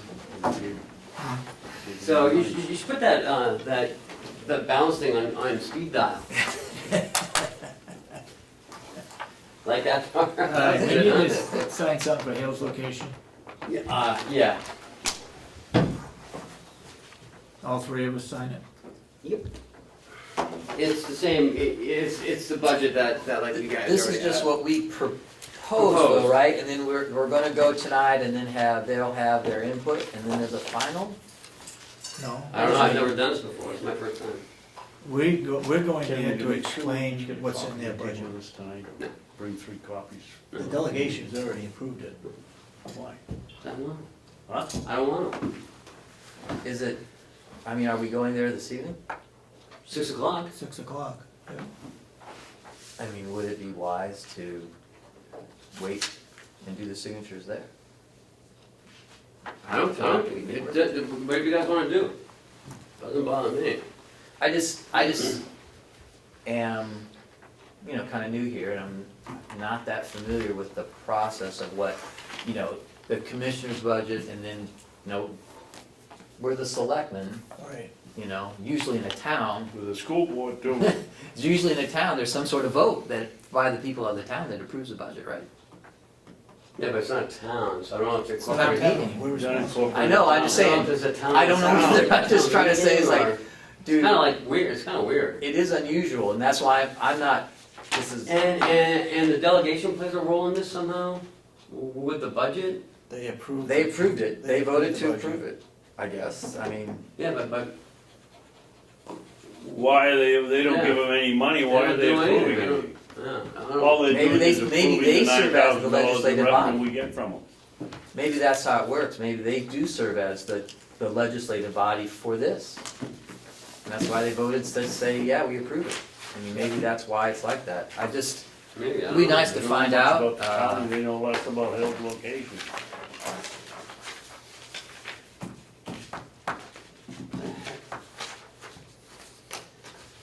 I still have the question as to whether Ken needs to go or not. It doesn't matter to me, if you don't want me to go, I But you don't know if I think you Kathy's gonna should be go. there, right? I don't know.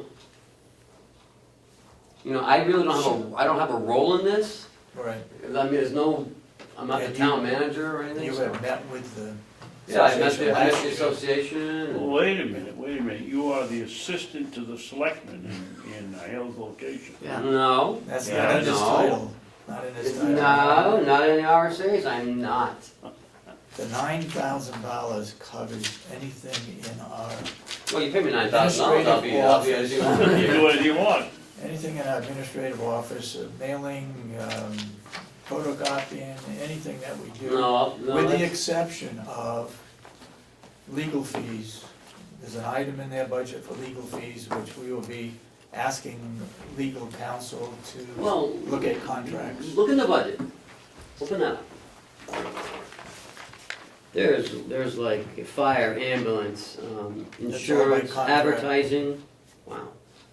Wow. $500 legal expense, executive, registration.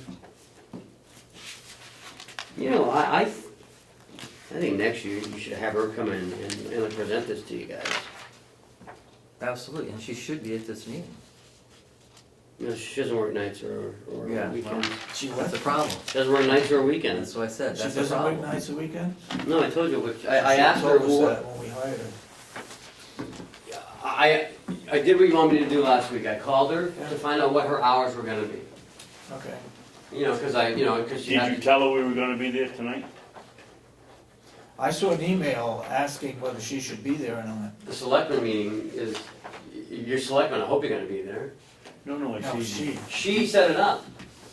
Oh, she said so, okay, so she's well aware that we're having. Oh, yeah, absolutely. and she contacted the woman on the association, who emailed everybody, and they put it on the door and, on the bulletin board. So it's been widely, We certainly hope she'd be there.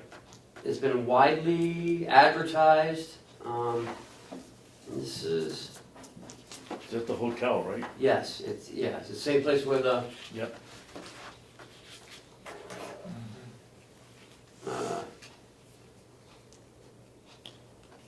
she said that, that her, I think her name's Kitty or something, emailed everyone, because she has a list, because she's the secretary of the association. We should have a list also. Well, that's something And you in should think fact- with her about. In fact, Kathy should have put out the invitation, not the association. Yeah, I I gotta don't talk know, with her. see, I don't know, Your I don't know if she contention knows is what- more to the association than just the association. What's that? I said, your contention is there's more to the to the town, to the unincorporated township than just the association. Yeah, There's two or Yeah. three other people that live there. that don't belong, that's right. so here's the notice, dear homeowners, the Carroll County Commissioners, acting as your selectmen, have announced a meeting on March 16th at 6 PM at the White Mountain Hotel Ballroom to discuss some of the issues they are considering for Hale's location, such as education and the tax office, etc.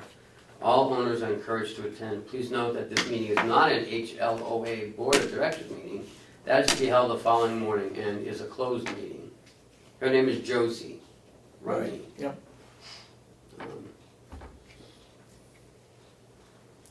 So, so I don't know what you Well, I want me to do. I Well, I think, definitely think that, you know, Kim should be in attendance as well as Kathy.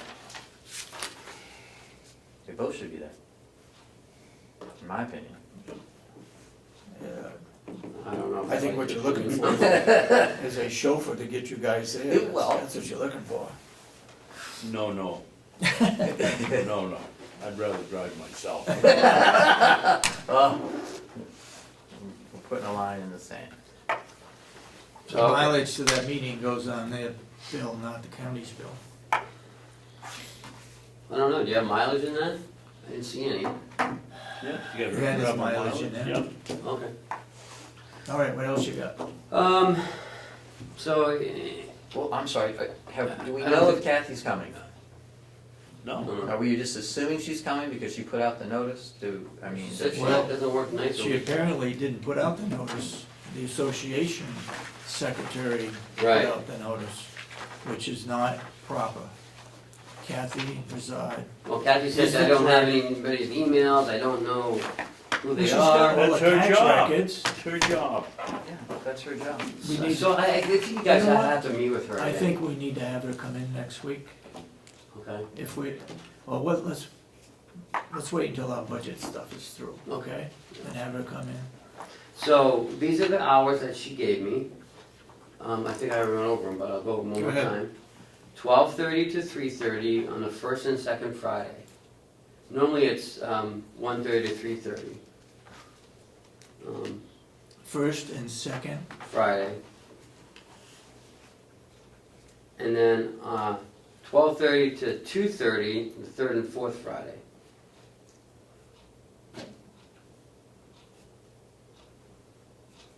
So, No Basic- Saturdays and no nights. okay. Well, that certainly wasn't, That wasn't our intention. no. that's not our intention, that doesn't fly with us. It's Have her flex come in. time. I mean, if she can't do that, then she shouldn't have signed the agreement. And I know that I was trying to be more specific in that when we talked about it, when we were handing it to her. She didn't give a time other than during the day that she's gonna be available. In Only other words, Friday. after 5 o'clock, No, she can't work after 5. And she needs to be at this meeting Well- tonight. then we got a problem. Because that was stipulated that she had to be either on Saturday morning or some night meeting. She needs to be there. That was quite clear. All right, we need to have her. I think Come we in. should have Cheryl write her an email as soon as we're out of here and tell her we expect her there tonight. Oh, I'll send her an email. No, it's actually, don't have to get Cheryl involved. Okay. You had But it would be nothing a- to do with it. You just I'll send informed it. us you had nothing to do with it. I know in the email I saw, she asked if she needed to be there. But I don't know whatever happened. I don't think I ever answered that one. Okay. Okay, well, hopefully, we can get the communication here that we expect her to be Okay. there, and we apologize for the late notice. Because she made it up, right? She made what? The budget, right? She put Yeah. it together. I mean, Right. she's the one who's gonna be able to answer the questions. I mean, it's gonna be much more difficult for us to answer the questions, it's not But that. you No. can't answer any of them. Right, come I mean, on, the you idea guys. is to help them vet exactly what the budget is. She put it together. I mean, if they have public comments, she's certainly the person that should be there. Yes. And if we need to reschedule it, then maybe that's what we need to do. Or have an additional meeting if she can't make it. I think we can answer all their questions. I mean, yeah, I Commissioner mean, there's not Babson a and lot I of met questions. with the association board I of can handle the directors. school questions. Yeah. We have contracts with the fire and a Yeah. contract with rescue. Ask you? We Conway have for the voting. for the voting and for registration. We have the school. We have update on their evaluation. Their budget's not that difficult. No, but there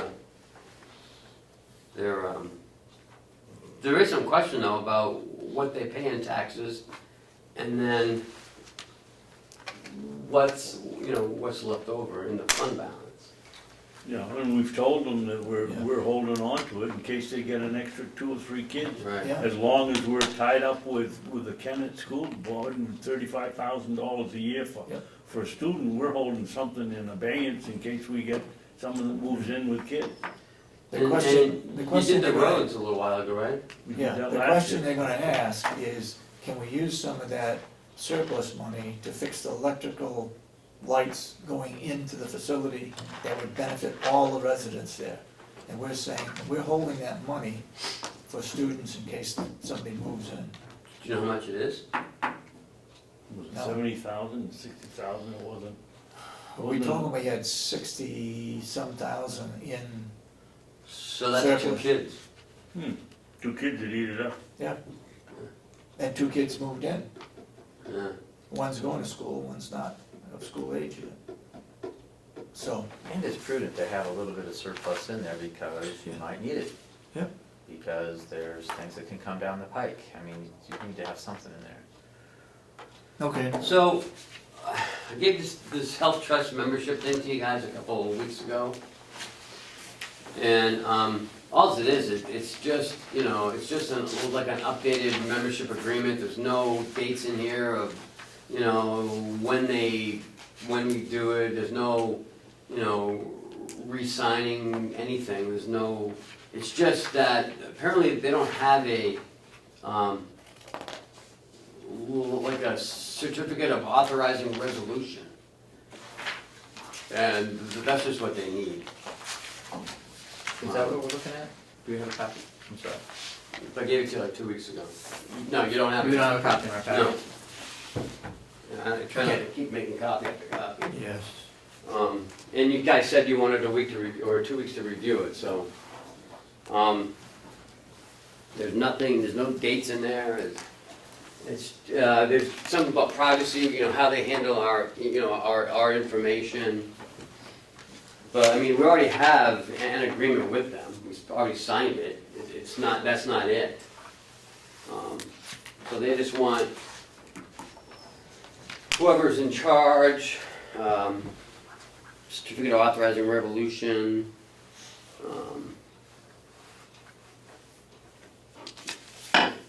and then on the back, there's another one, when we had the meeting.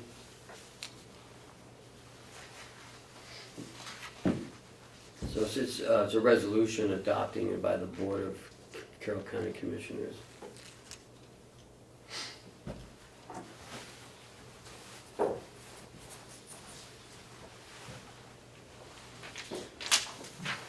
I can see one thing right here we have to find out from her. Why the advertising and regional association went up over $10,000. What is that? 75,000, 79, and now it's 90. What are they advertising and what's the regional I association? don't even know what a regional association is.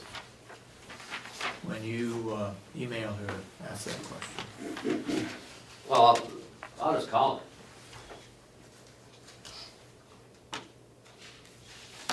So we're just signing up as to become this is an application for membership? No, it's just a formality that apparently they didn't have a resolution on file.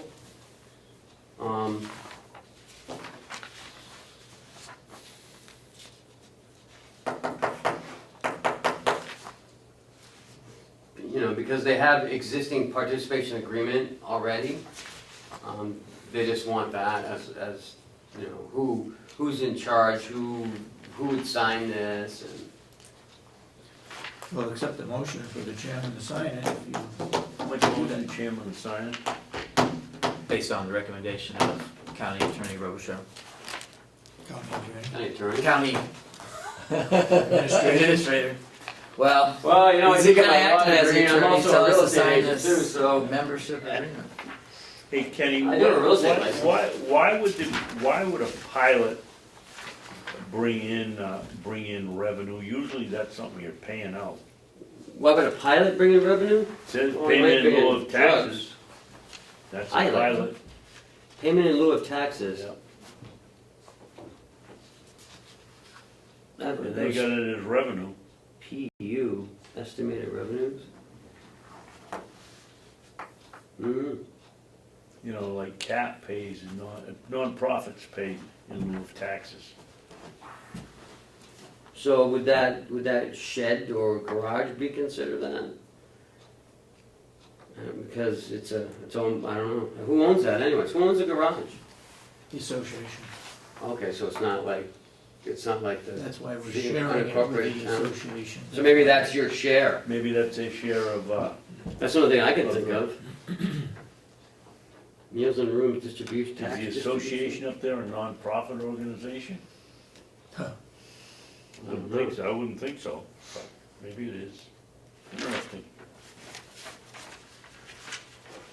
Well, it looks like it went down from 44,000 to 40,000. That's the estimated revenues.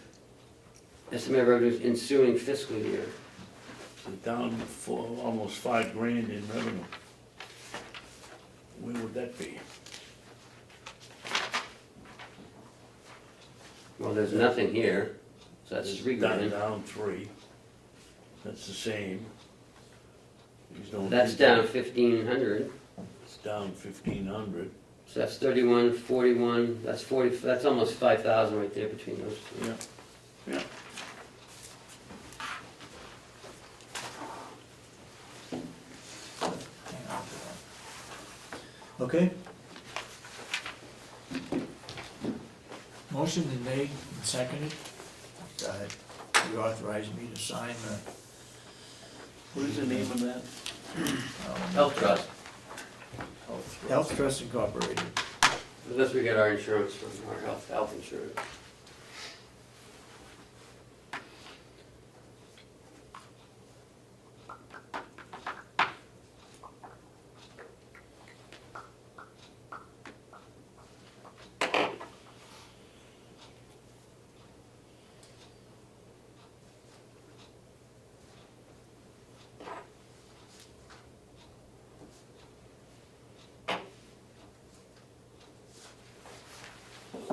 Budget of Hale's location.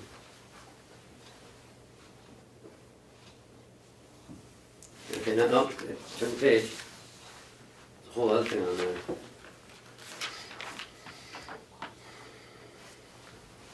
I hereby certify the font is a true copy of a resolution adopted by the governor. So are you guys adopting this resolution?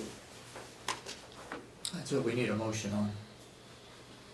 Make a motion, we adopt the resolution With Health Trust. Health Trust. Held on 3/16/16.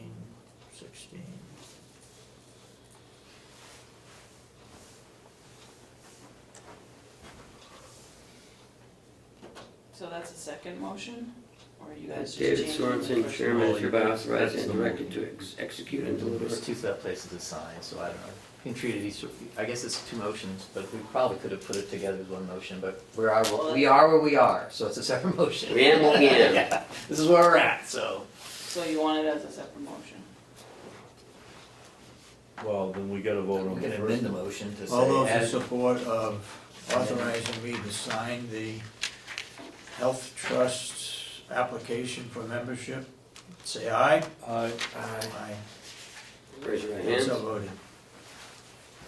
Now, what else are we gonna You sign? keep going, you didn't finish that one, the other page.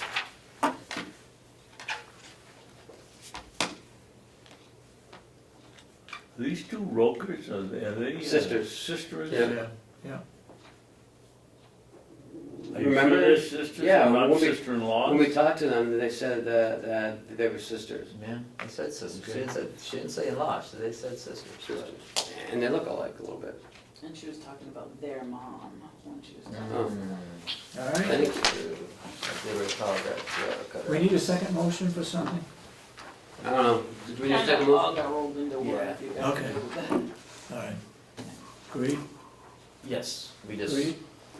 we rolled that All rolled into into one? one motion They with rolled into one. county attorney's roadshows, recommendation, and review, Right. after review and recommendation by county attorney roadshow. Ken, They have a real estate license too. what else you got? So, just want to review our selectmen meetings of the week.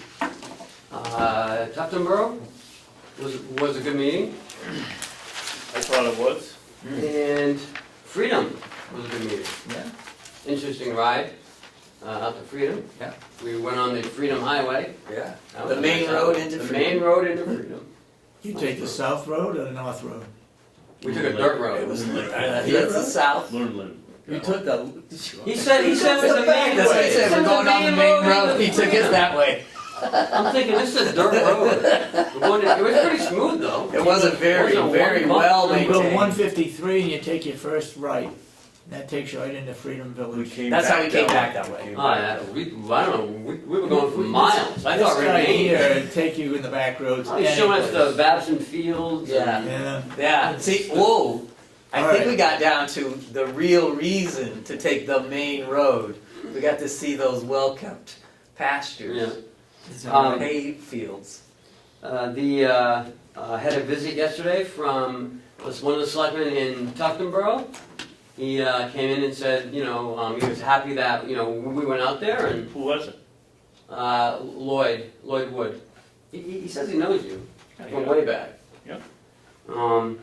So he was wanting to show his appreciation for us going out there and having a meeting. Tuftonboro? That was- Yes. Yeah, okay. Very nice man. Couldn't remember his last name, Lloyd, yeah. And Freedom, they had some questions about the sheriff, so. I wanted to say, Neil, I ran against him for the 4-year position of commissioner. What are we talking about now? Neil. Neil Boyle, Selectman, one of the Boyle selectmen sitting at. way over on the left. He had a Jeff- problem hearing. Jeff Jones. In Freedom? He could be Yes. Okay, sitting, we're going from Tuftonboro to Freedom now, Yeah. okay. he could be sitting right here. Oh, really? One. Okay, well, All right. that go was an ahead. interesting meeting too. And so I just want to make some comments on that. That's all I have. Well, have you talked with the sheriff at all? No, Okay, I haven't seen him. okay. Yesterday was a real busy day. Monday was a busy day. Mhm. Today's another busy day. Yeah. Okay.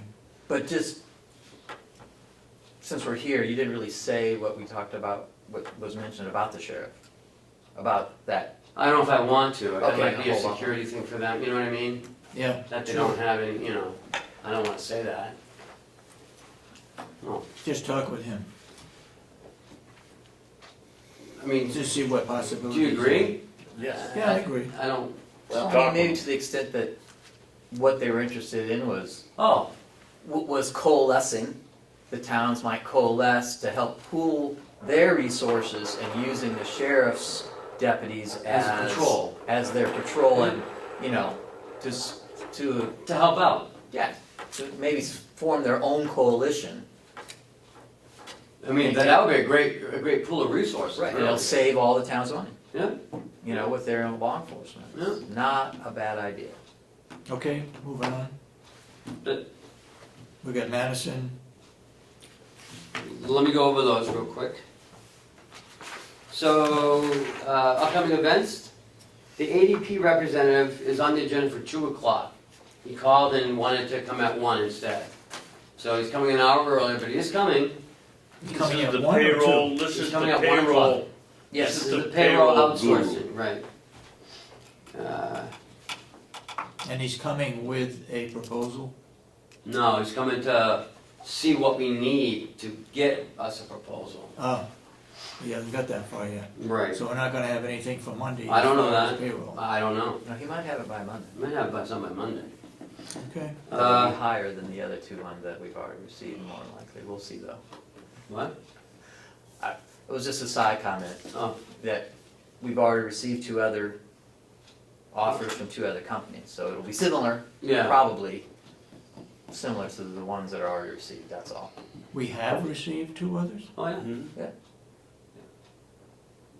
yeah. And it Yeah. came in through here? Yeah, Yeah.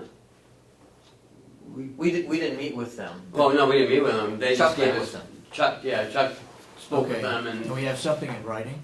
yeah, we gave it to Chairwoman Umberger. I sent it to her. She Okay. read it off at the delegation meeting. Okay. I just passed Was it the stuff distributed? along. Maybe we could, would it be possible to redistribute what we do have to the delegation, just maybe in case they don't have that information?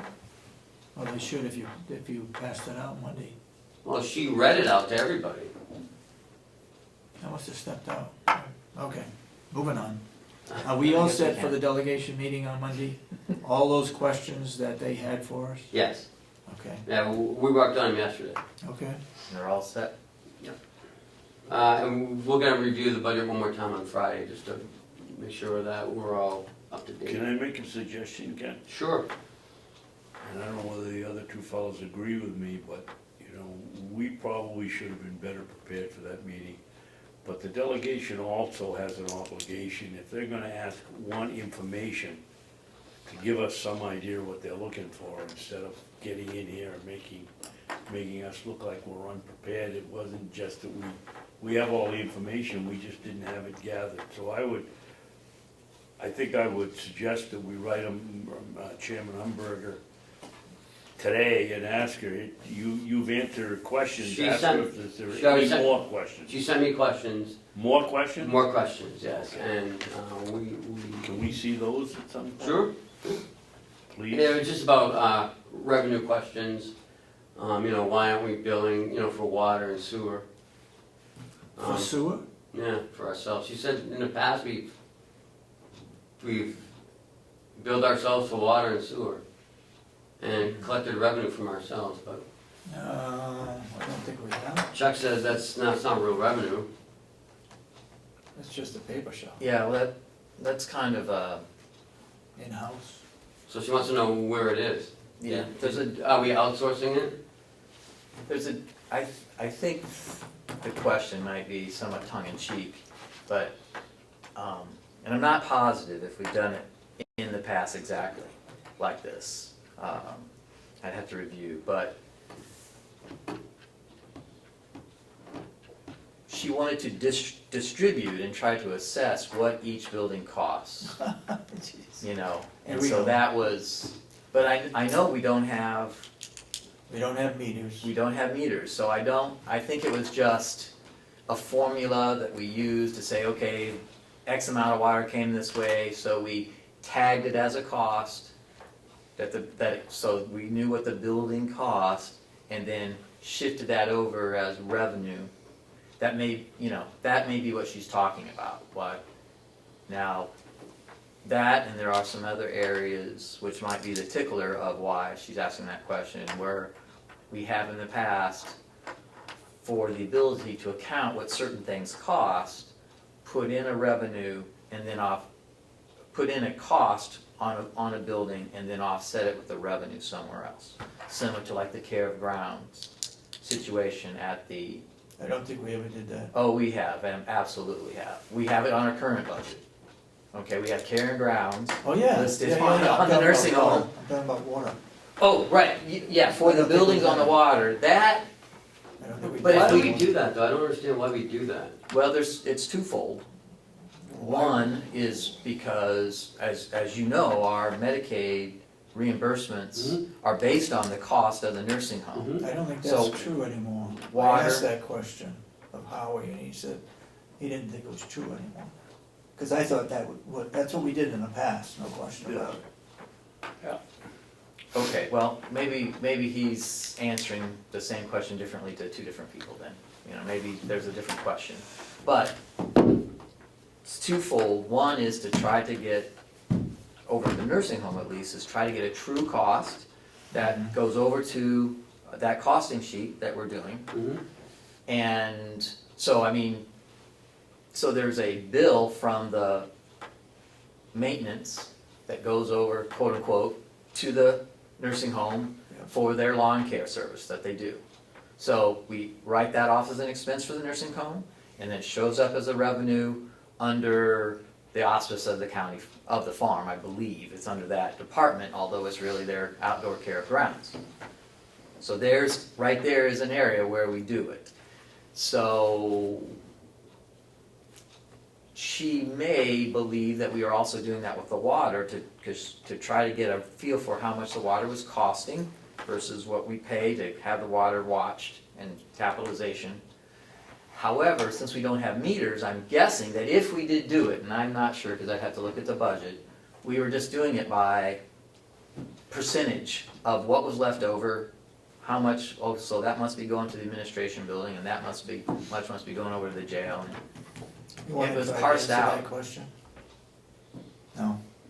So, The only so, thing we bill is for down in the village, and we get 58,000. Kathy can answer the rest of that. Right, we don't get Kathy that would be much. the person who would do that other part, which I don't know if necessarily they did, but that might be what she's driving at. okay, so we put it as expense and we put in a revenue and then, It washes. Yeah, so, but we don't really pay that we money. don't pay anything. Well then, so the revenue, so you're inflating the revenues. So you're not collecting it? We bill the residents down in the village. No, I'm not talking about that. All right. Talking about the care of grounds, talking about the water water and sewer that we're supposed to be, billing out. I mean, Water and sewer, well, the sewer is strictly for us, Right. and it's just a cost. But if they're There's counting no it as income. revenue, it's not really revenue coming into the county. That's right. So we're not taking that revenue in the form of the amounts raised by taxes. So where is that coming from? It's offset by an expense. We're writing off a quote, we're writing it as an expense. Okay, like that, this is something that we do. Maybe we can get out our budget sheets, worksheets and look at it if you wish. But at the nursing I'm home, just confused on that. That's we have an expense that says care of grounds, Yeah. right? And the nursing home writes that as an expense, care of grounds for the lawn care and the outdoor maintenance over there. Yep. The And then shoveling. it shows up as a revenue. The shoveling, the plowing, all of that is care of grounds. And that gets, as a book entry, paid to the Department of Public Works. Right. Okay, and then they show it under their revenues as revenue. I think it's 30,000 this year, 30,000 care of grounds, 30 shows in revenue. Now, those two things, that revenue and that expense, they're the same, and then they wash Yeah. as far as what flows to the tax rate. But it does show on our ACS budget worksheets that is a cost that's attributed to that building. So then we have a better realization of the actual cost for that building under its building maintenance. We do and we don't. They took out, I thought, my understanding was that we were gonna combine all the health benefits from all the departments into one category so they could see, they wanted to see what is the total cost for health benefits. All right, we did that. Workers' compensation, we took that all out, put that in a separate. I'm not sure about dental, but there was another category in there, retirement or something that we took out. Now they wanna know and compare it as to what increase there was. Well, the only thing we can do is look at the total. Now, if we wanna go back and do it like we had done it for 50-some years, Well, I mean, that's, We can do that. that's a very good, that's an issue I think that they're speaking of, but it's a separate issue. It's not a revenue versus no, expense situation. But, you know, certainly we need to ask Kathy, she would remember for sure if she's ever apportioned that out. But portion what, water? apportioned out the water. Yes. We ever somehow apportioned out the administration building's water and the jail's water and the I think nursing that's home's true. water. And I think Care Grounds was portioned out also. Right. That's why, and I And don't Care- understand why that 6,000 wasn't always in there for the annex. That's new this year. No, it was there in 2013 or 2012. And because Bob had a printout of when he was doing his budget, 2013, 14, 15, and the new budget. Yeah, He saw that 6,000 in 2013 and didn't even see the zeros and just brought it right over. So he already answered that question. okay. So the care grounds, now that I'm stopping to think about it, we did reduce the care grounds, because one of the things that we did do was remove the care grounds portion though from the administrative building, right? We used to pay care of grounds from the administrative building, We still do, jail. I hope. I don't know. I have to get out mine. Fairgrounds, I got it right here. Yeah, because this is one of the questions they're asking. Yep. So there is a care of grounds, Mhm. did it get reduced? No, it got increased. Because remember, we put 4,000 in for the sidewalk? Okay, Yeah. alright, so. What number is the care of grounds? Ken? It's 4170, it's after, like, the delegation stuff, so it's way in the back.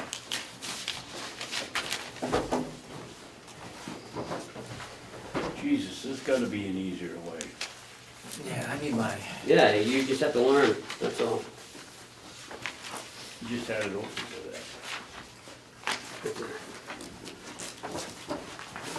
Unfortunately, don't have my revenue sheet, because I lost it in the course of the meeting. I need my revenue sheet.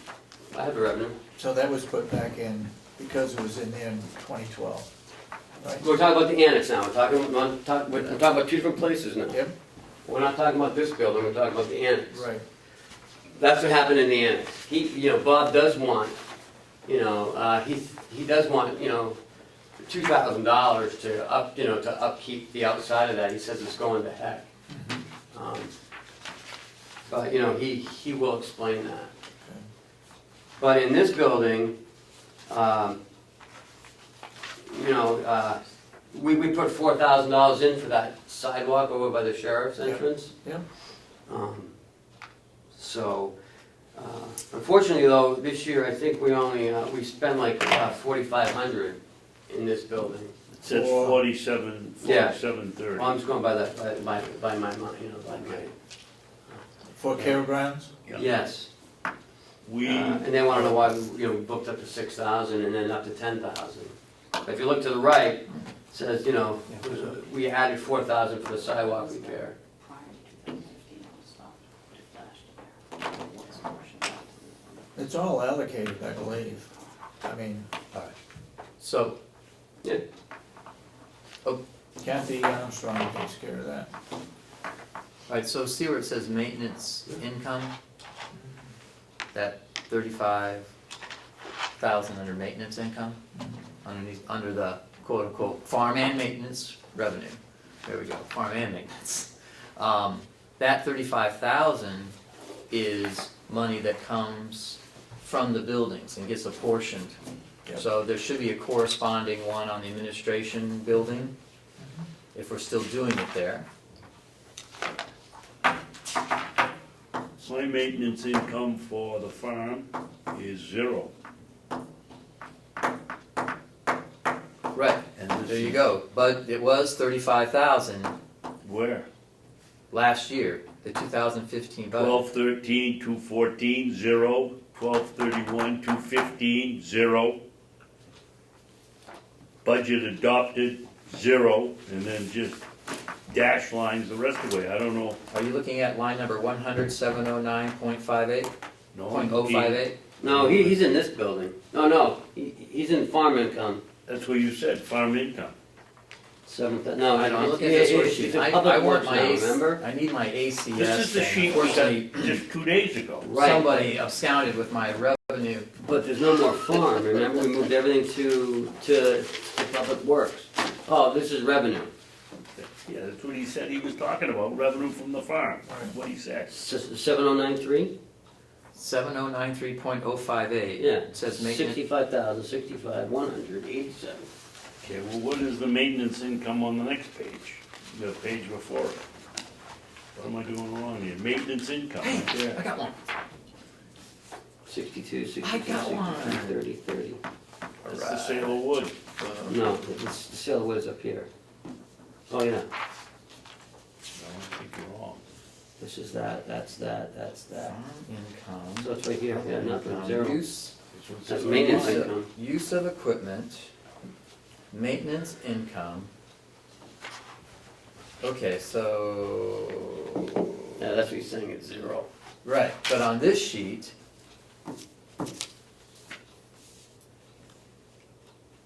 There should be no revenue and maintenance. we gotta make sure we're doing this. Yeah, it is, right. it's third line. It should be only expenses. Mhm.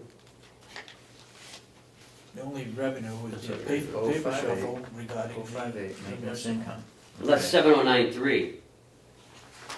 That's why. Oh, 7093 then, oh, okay. No, it's just right there. I didn't see it, no. There. Oh, under maintenance income, okay, so it's split on this one, okay, great. Get rid of the old ones. Well, they like the old ones. It's only Yeah, you- confusing. No, we need to see the old ones, but see, that's, so this is what's been removed, is this maintenance income has been removed. So there's no longer this maintenance income line. So now if we go over to, Expenses,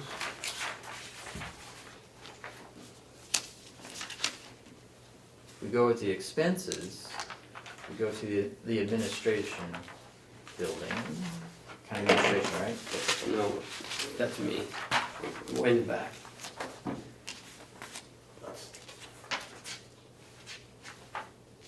It's the next one.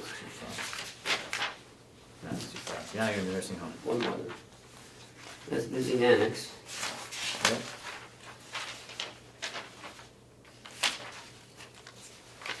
Where's, it'll be under this, you sure? we're confused. Now you know how the delegation. Thank you for the help on that, that was confusing the heck out of me, because they're grouped differently on the two different pages. I don't know where that. See, administration building, boom, Okay, there it is. okay. So, Okay, you're on Care of administrative grounds. building, on page Maintenance, 13, building, what repair. line are you on? equipment repairs, maintenance, labor. You got See, care grounds care here? of grounds, Yeah, that's the trash Trash. compactor, that's the trash, that's the elevator, thing, that's, okay, so then if we go, now if we go to the nursing home, On the plant operation. when we look at those plant operations,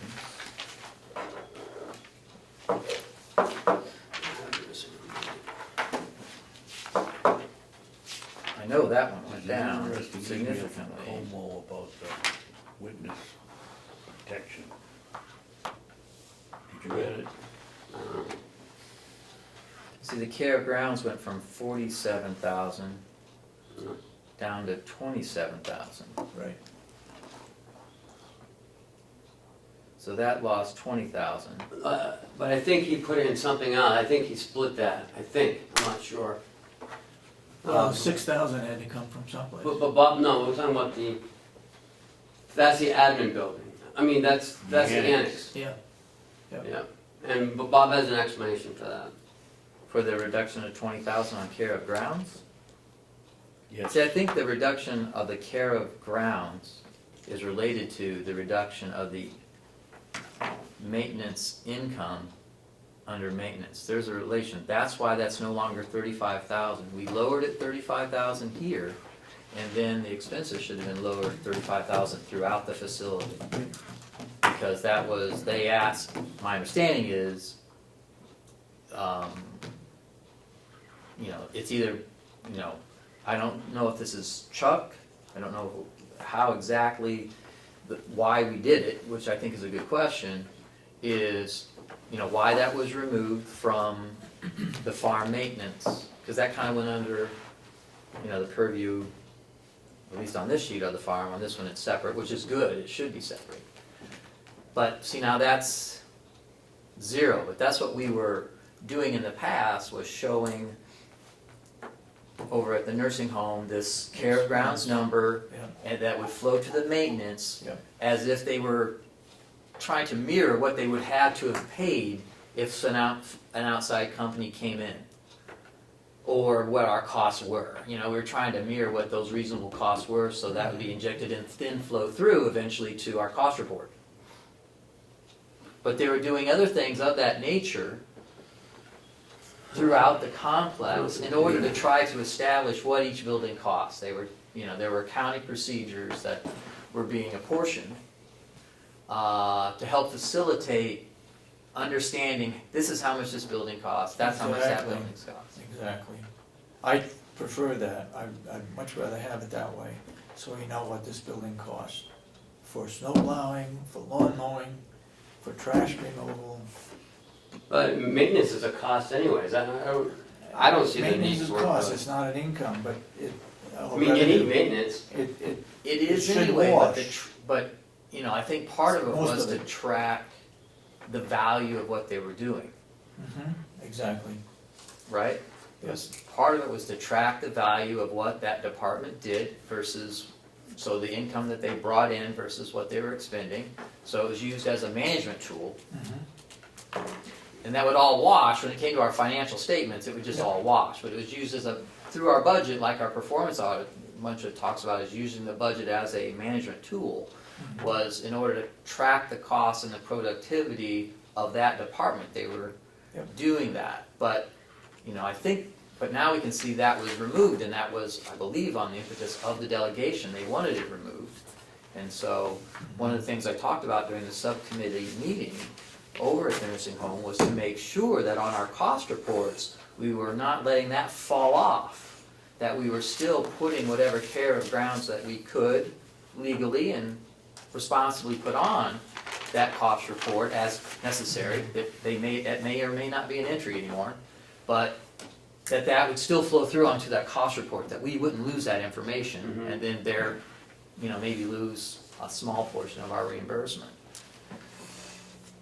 So anyway, but that was the idea of it, and so some things have been removed, you know, the financial director has talked many times about how that won't be on the budget anymore, but with all due respect, I believe that the chairman of the delegation feels like she wants some of that stuff still on there because she likes to see it, and that's what we've been doing, and that change is causing a little bit of angst. Yep. So that's what the questions are going to be about.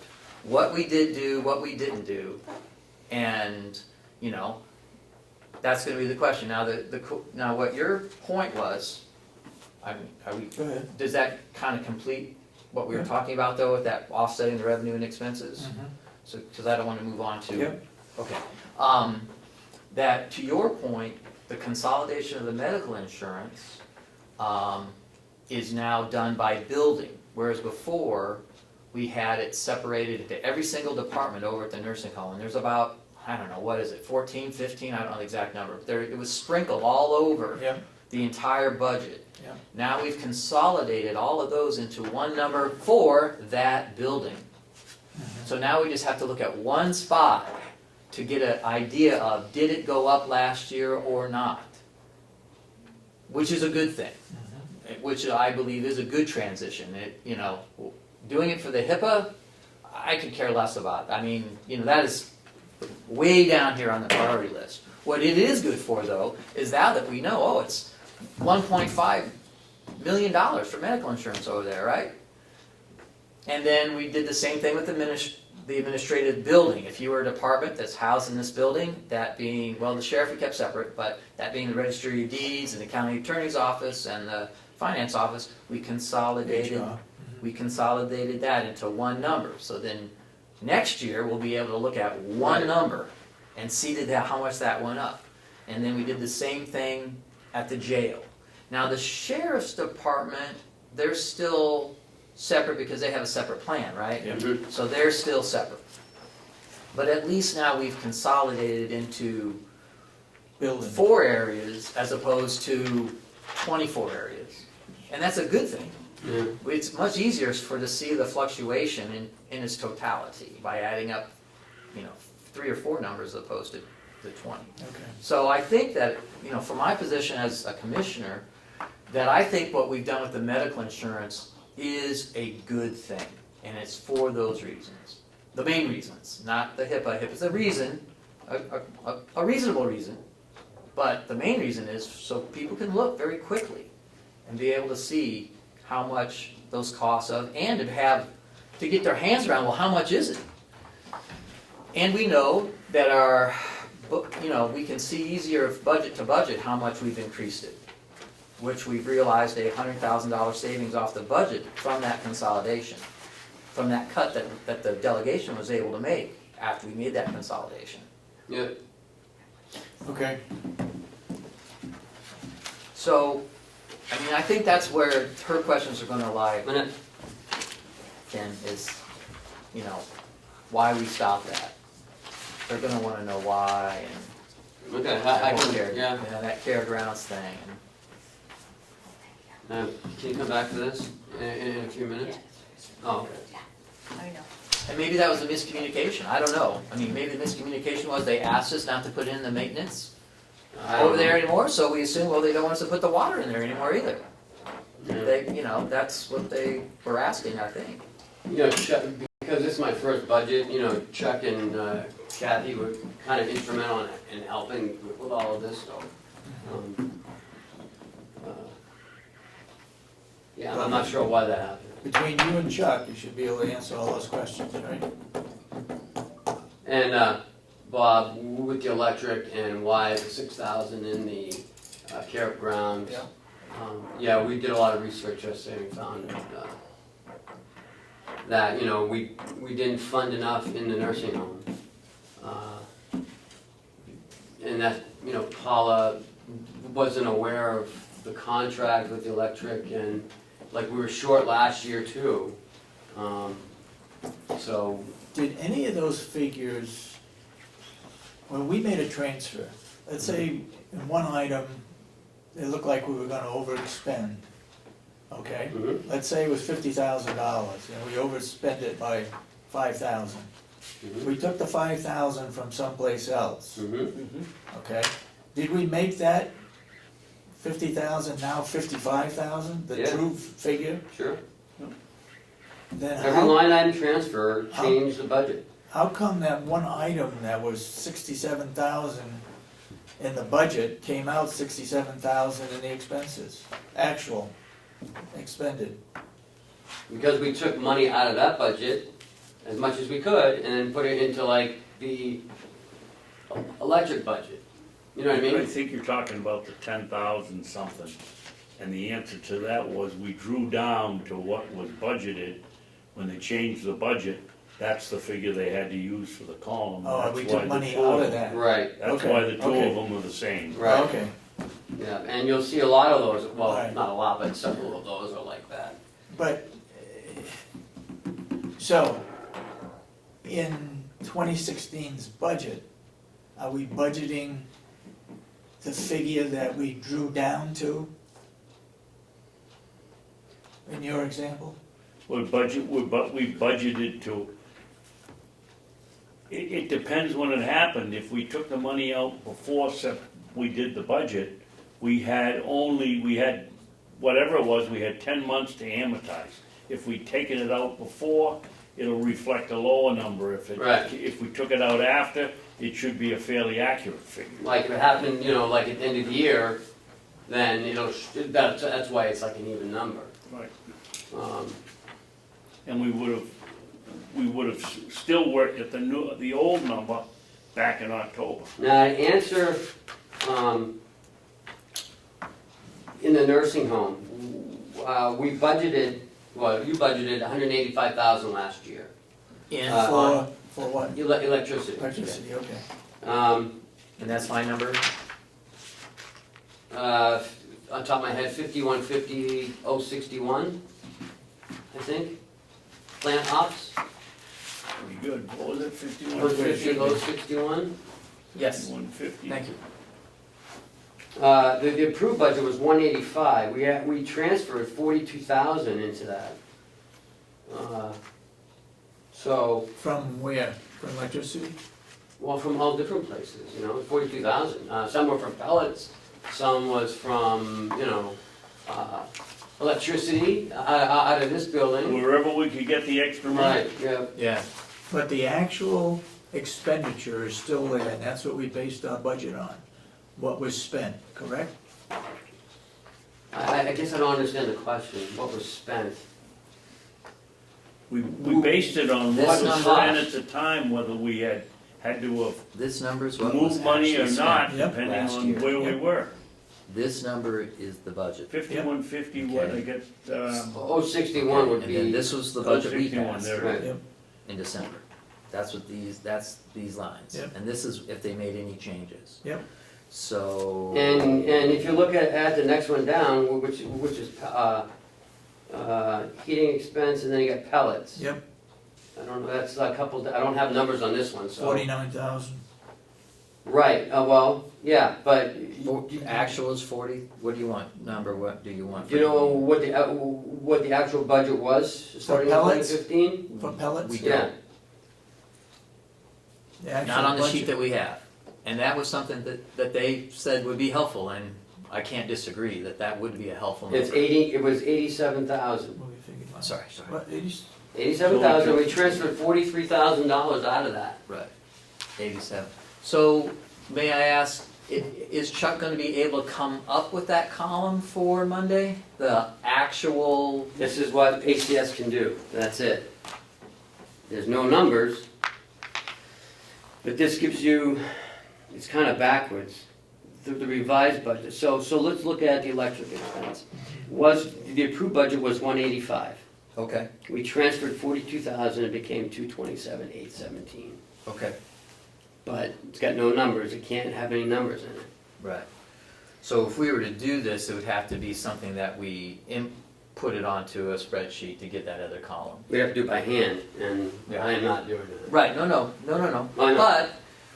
But we can give them the sheet, Yep, and that's the best we can do for the moment, and that could be a tool to Right. help them. I mean, it'll be confusing, because now they wanna go back to the ACS for next year. So, I mean, you can't please, and I don't know what to do. Some people They say wanna go that. back to this, some like this, well, some like this. We have to have this to show what we transferred out, to show that. I can we show didn't them, budget enough. right. I have a whole transfer thing that tells me what was transferred from what account into what account, how much, when it was. You got a whole book full. No, I have it on one sheet. You have it on one sheet? One sheet. So, but this is good, 'cause we can at least hand this out, Yes. so if they wanna refer to it, and then the commissioners, we can look at that, and, you know, the That's what we history can notes. do. That's all we that. can do for now. And but next year, on the spreadsheet, it will be much easier, once we get it populated, that we could produce a spreadsheet that had the original budget. And then as we make transfers, we could input just that column onto the spreadsheet. Kathy would have to do that by hand. She has to do these by hand. Correct. Because ACS doesn't transfer formulas over. So she has to put all the formulas in Right. manually.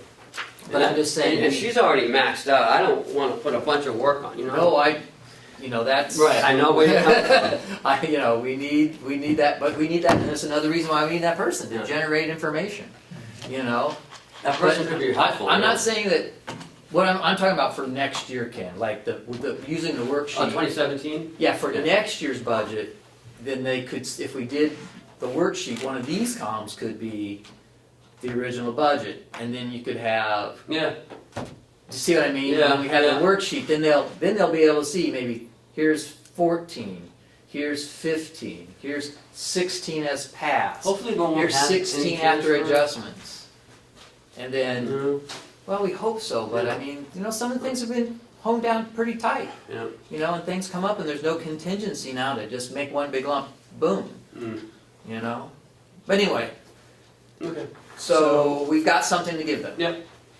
So why we transfer all this money is because of not accurately budgeting?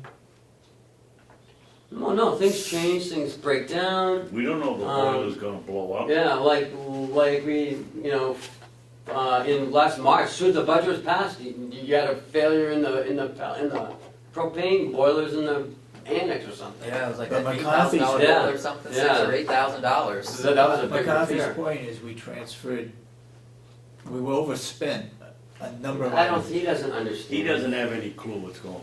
How do you explain it I to wouldn't him? necessarily You don't say he try. has no clue, but I mean, I think he's gets misinformed Right, I sometimes. think, right. Like, you know, I don't want to bring up stuff, but, This thing here that you had, yep, this That is should what he explain wants, it. but he's gonna say there's no numbers on it, and I'm gonna say, you know, I'm sorry, but we can't. This is a tool to help you Right. with this, so it's gonna take some work, and, you know, I mean, I don't know, I guess we could go back to the old ACS and have like 4 years, and, is that something that you could But send that still out won't to them? help us with that though. no, that won't help us with that. But so we could send that out to all the You delegation send that members out to now, all the delegation members?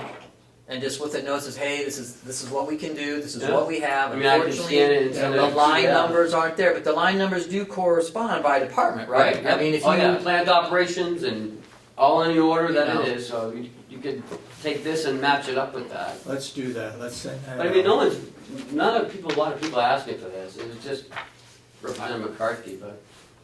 Well, it is it helpful. explains it the best we can. Yep.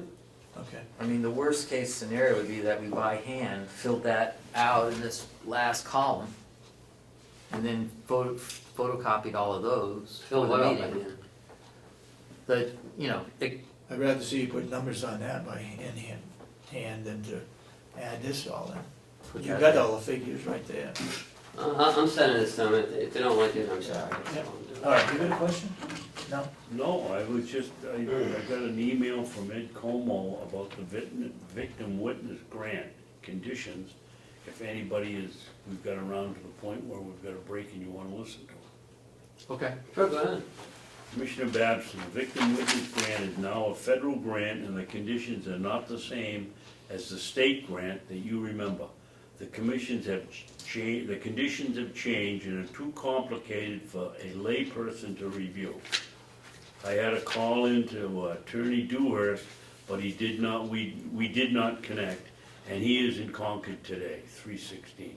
If the grant is under the attorney's office, perhaps the county attorney should be the person to review the terms before you sign the grant, a grant of this type. Ed Comeau. Oh, that sounds When did he send you that email? When did he send you that? 316. I know, but what time? Oh. 8:46. Must have been driving and That's almost- texting. Close to 9 o'clock. Driving and texting. I don't know. Driving in Texas? Texting. Texting. All right, All right, let's go on. that's it. Well, let's talk about this for just a second. Yeah. Okay. I think Ed's got a really good point. We've got a county attorney. An attorney ought to be far more aware of the conditions in a contract than a group of delegation members. And I would hope that we would support somehow more integration of the county attorney's office into our business than we currently have. I mean, there's some expenses we shouldn't be paying to an outside source if we had the number of people that we need in the office, I think. Would we want to ask the county attorney to designate somebody that would, or just give it to him and let him pass it out to one of his assistants to Well, review. we know how busy he is, so that's gonna be a, But it should have a time restriction. You know what I mean? I mean, you should have a time restriction with it, you know, hey, can you look at this within the next week? yeah. Cause, I mean, you know, 5 months goes by and, Well, I think it's reasonable. I concur, I agree with what Commissioner Babson stated, that we should try to use the in-house as much as we can. I think it would behoove us to give the request to the county attorney, and then he could delegate which attorney that might be most well-suited to look into the particular thing we're interested in. You know, because they all have backgrounds, and they all may have some individual expertise. So, you know, and he can be the gauge of what they can shoulder and maybe what they can't shoulder. But certainly, the county attorney's office should be reviewing that grant and giving us advice and giving us their approval of accepting it. I mean, because that is their department. That's a grant for them. So if he hasn't, if their office hasn't reviewed it, then that's, you know, shame on. they were here last week and they were talking to him about the grant Okay, Who's they? from the AG's office. And, they had to call Chuck up because Tom didn't understand what they were asking questions about, okay. so. Why don't we, So he add- can't take a look at the grant and give it to one of his I'm not saying counsel that. and review it? why don't we automatically can give it to him to review any contracts that come in, even before they come here? Is that feasible? Is that the Yeah. best way to handle that? Yeah, So he's looked at it, but and he can a tell. lot of these have time to look at the sheriff's time restriction. Wanda's was a time restriction. You know, so he's gotta make it a priority. You can't just let it sit on a desk for a week or two. So, well, you know, I'll get to it. He has to tell me if he's too busy, then we'll go elsewhere. Right, Or, yeah, I can take it, it'll be 2 weeks. and get it in writing. Well, do you think that he Yeah, has? Tom, here's a contract, his 2 weeks point to put it in person? writing. Do you think I it'd don't be? know, I'm not gonna do that. No, Well, if he well, can't, maybe if he he'll can't feel do that- it, we wanna have it in writing. Cause if we go out to a private attorney, they're gonna say, well, why didn't you go there? Well, we did, but he said he couldn't do it in a timely fashion. So all he has to do is a memo saying, I don't have time to do this, send it out. That's it. Okay. That's probably a good idea. Yeah, so I'll just email it to him. Scan it, email it to him, here's the contract. Well, he's not gonna sit there and write out a note for me to give back to my, you know. It's gonna take him 2 weeks. And maybe the bottom, can you just say, Tom, if you can't do it, please just send us an email saying you can't do it. And we have some record. Okay. He doesn't need to give you a reason, he just says, I can't do it. Okay. Then we can go to where we've been using, and I think, quite frankly, they've done a very nice job. Indeed. Okay. Anything else you wanna talk about? Okay. So what would we do about this this grant? We seem to have a conflict. Now, you signed the grant, or should we hold off on sending that signed statement in until they take a look at Did it? the grant come from the AG's office? Yeah, cause they were here. Tom met with him, Chuck met with him, Wanda met with him. Okay, so It the. appears to me that we had the approval of the county attorney's office to sign the thing. Mhm. She certainly wasn't in here telling us not to sign it, or there was any questions. I don't understand why Ed would say sign it and then now all of a sudden don't sign it. Well, maybe just a miscommunication, but I mean, if, Ed didn't say don't sign it as chairman of that grant committee, he just said it had changed from what it was, and that, maybe the county attorney ought to look at it, he didn't say anything different. But it's- in that particular case, it's the county attorney. Yeah, it's a county attorney grant, that's That's weird. his grant. comfortable with it. I am too. It'd be nice, though, to have some sort of recognition from county attorneys that his recommendation is to sign the grant. Any grant that we give them. Well, but this one Well, in particular. especially this one, because it came to his This department. this one in particular, that would be, hey, I have reviewed this, and we recommend the signing that we, participate in the grant. And he can just respond back, yes, I do. Okay? If that makes sense, just so we're sure, before we send it out, that he's on board with it. I'm sure he must be.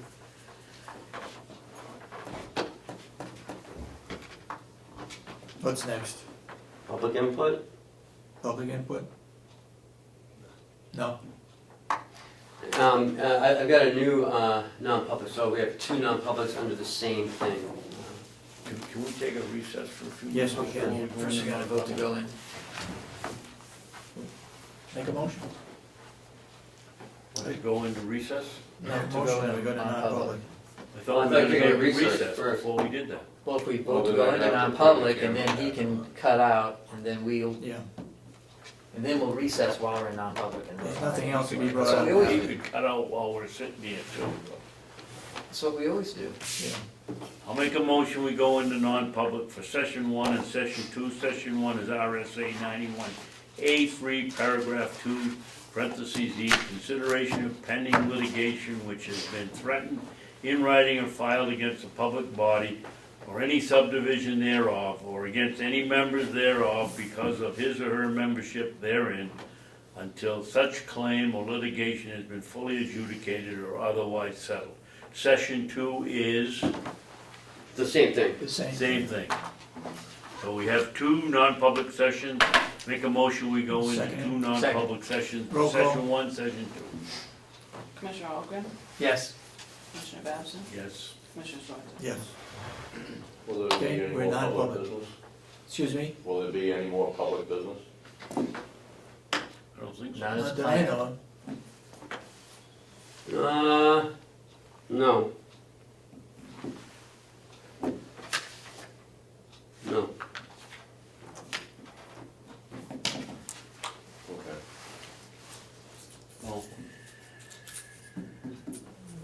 Not with the school, with Frog River Academy. Hmm? Not with the Frog River Academy. no. No. Okay. All right, no, there wouldn't be. Okay, thank you.